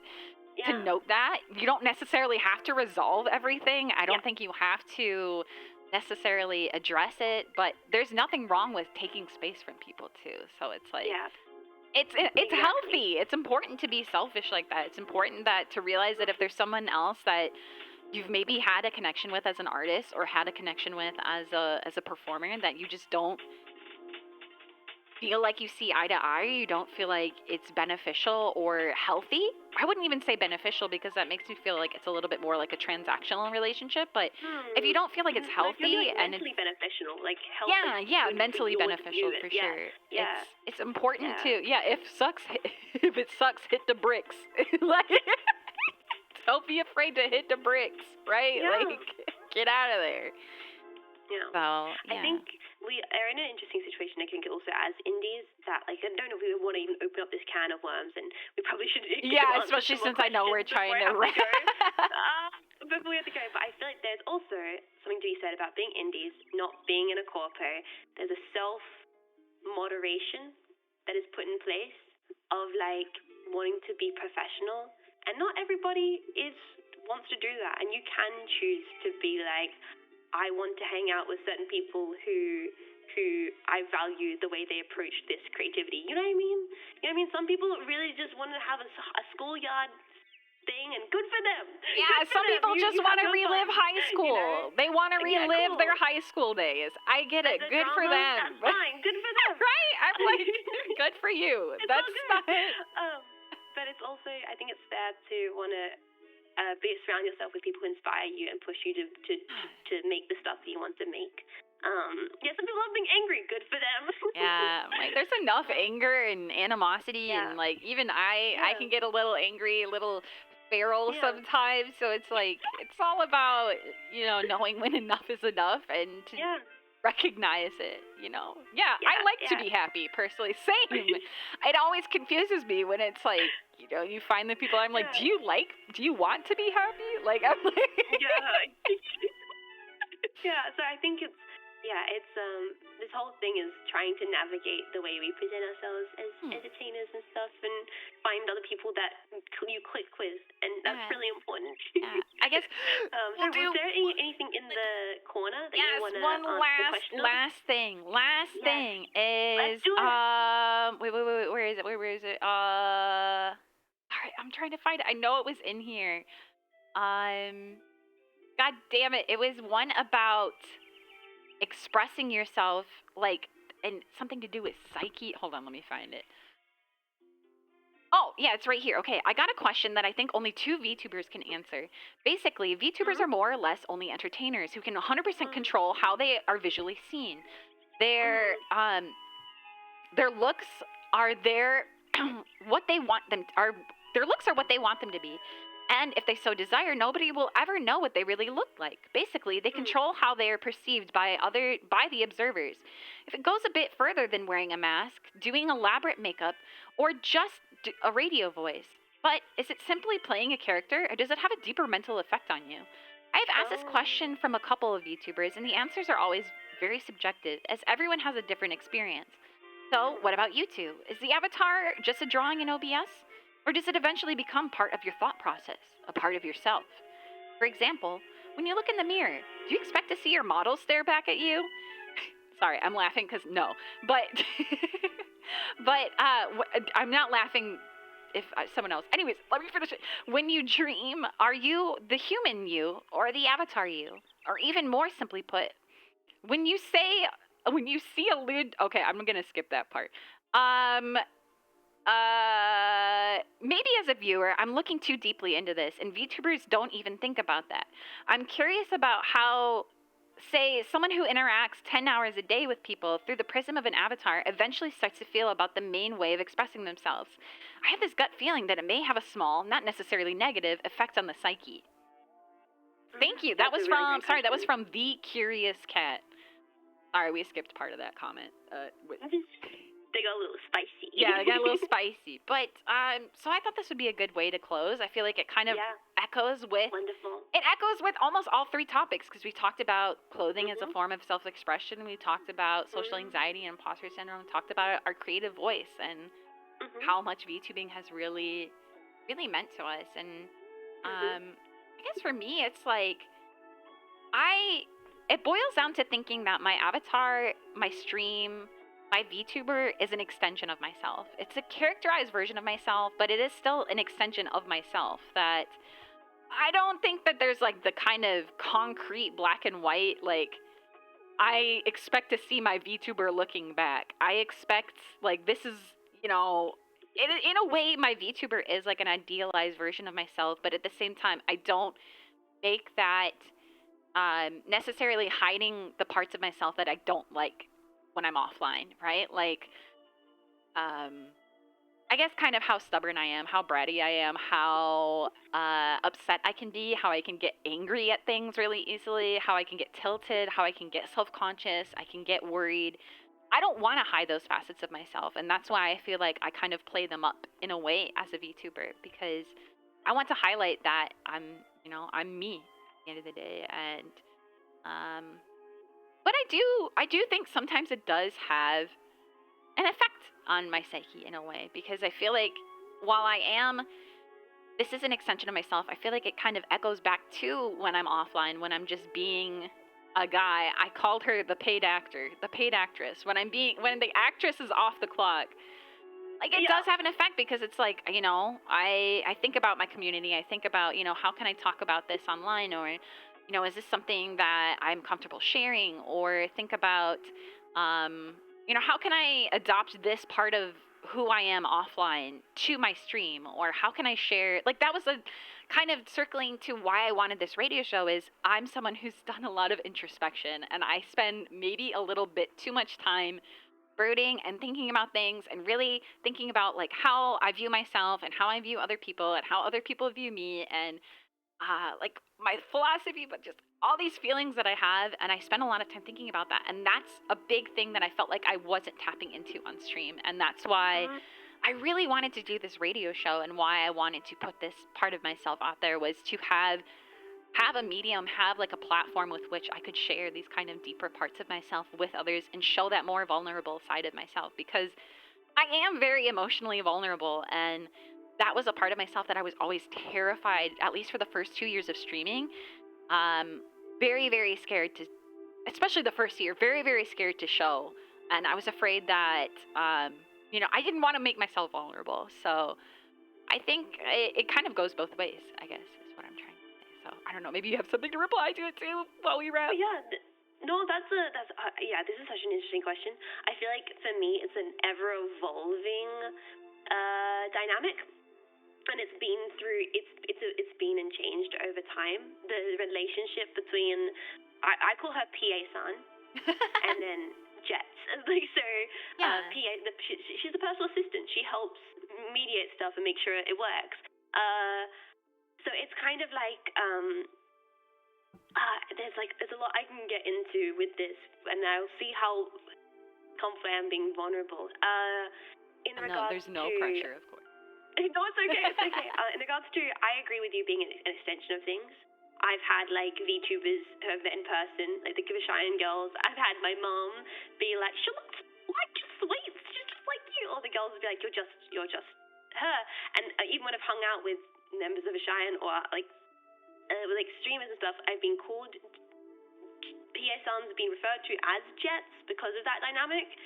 And so it's one of those things where, I don't know, it becomes a representation, it becomes an extension, and because essentially, in a lot of ways, I've always wanted to create online, but never wanted to create online in a way which a flesh body would be able to be criticized. Yeah. And so, oh no, I totally get that.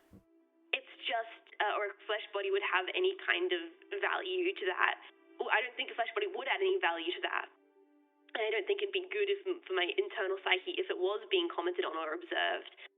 So the power of being able to express through this form, this extension of form, is what it is. I don't know. I feel like it opens up so much creativity, but it is just this extension of what it is. Do I look in the mirror and see an anime lady? No.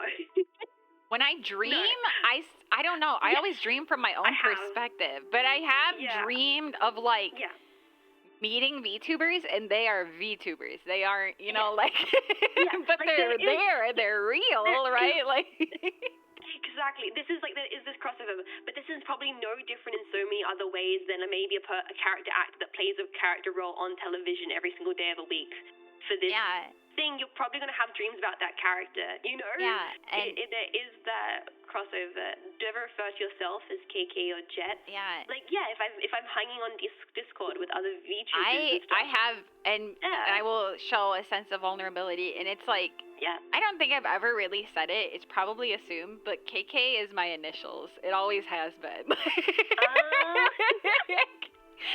So I've called myself KK more than once because those are my initials. So it's like I figured I even Kurana's Kiss Shoten, right? Yeah, exactly. That's my real name. It's my real for sure.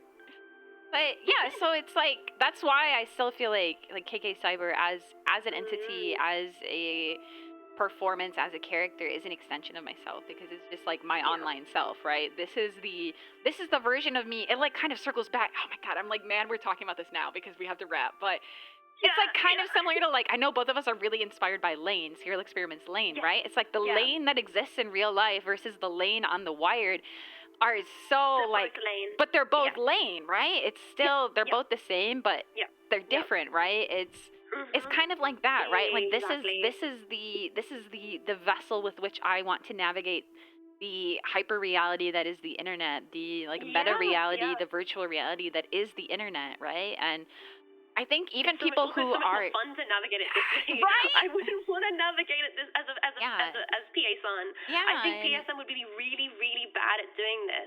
Like, I think she just would be. I think I, as Jets, am way better at this, and I'm way better at being this version of myself in this and doing this career choice. You know what I mean? Like, I don't think I would be as good of a streamer as PA-san. Just end of story, full stop. And I don't think I would enjoy it as much.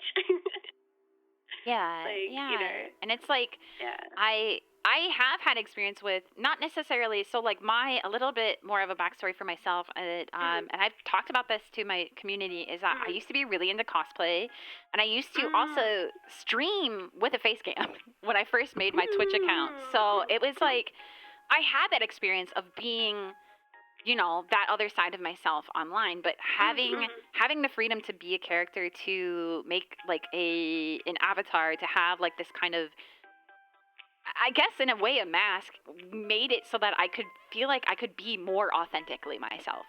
I feel like I am more myself now. So real. Yeah, I'm now more myself than I ever have been on the internet, let alone like even who I am. Like if I ever meet people in person, it's like I feel like that is like almost a different person sometimes too, because it's like I get afraid to be myself because it's like I feel like I have to be I have to be at like the public facing self, right? Yeah.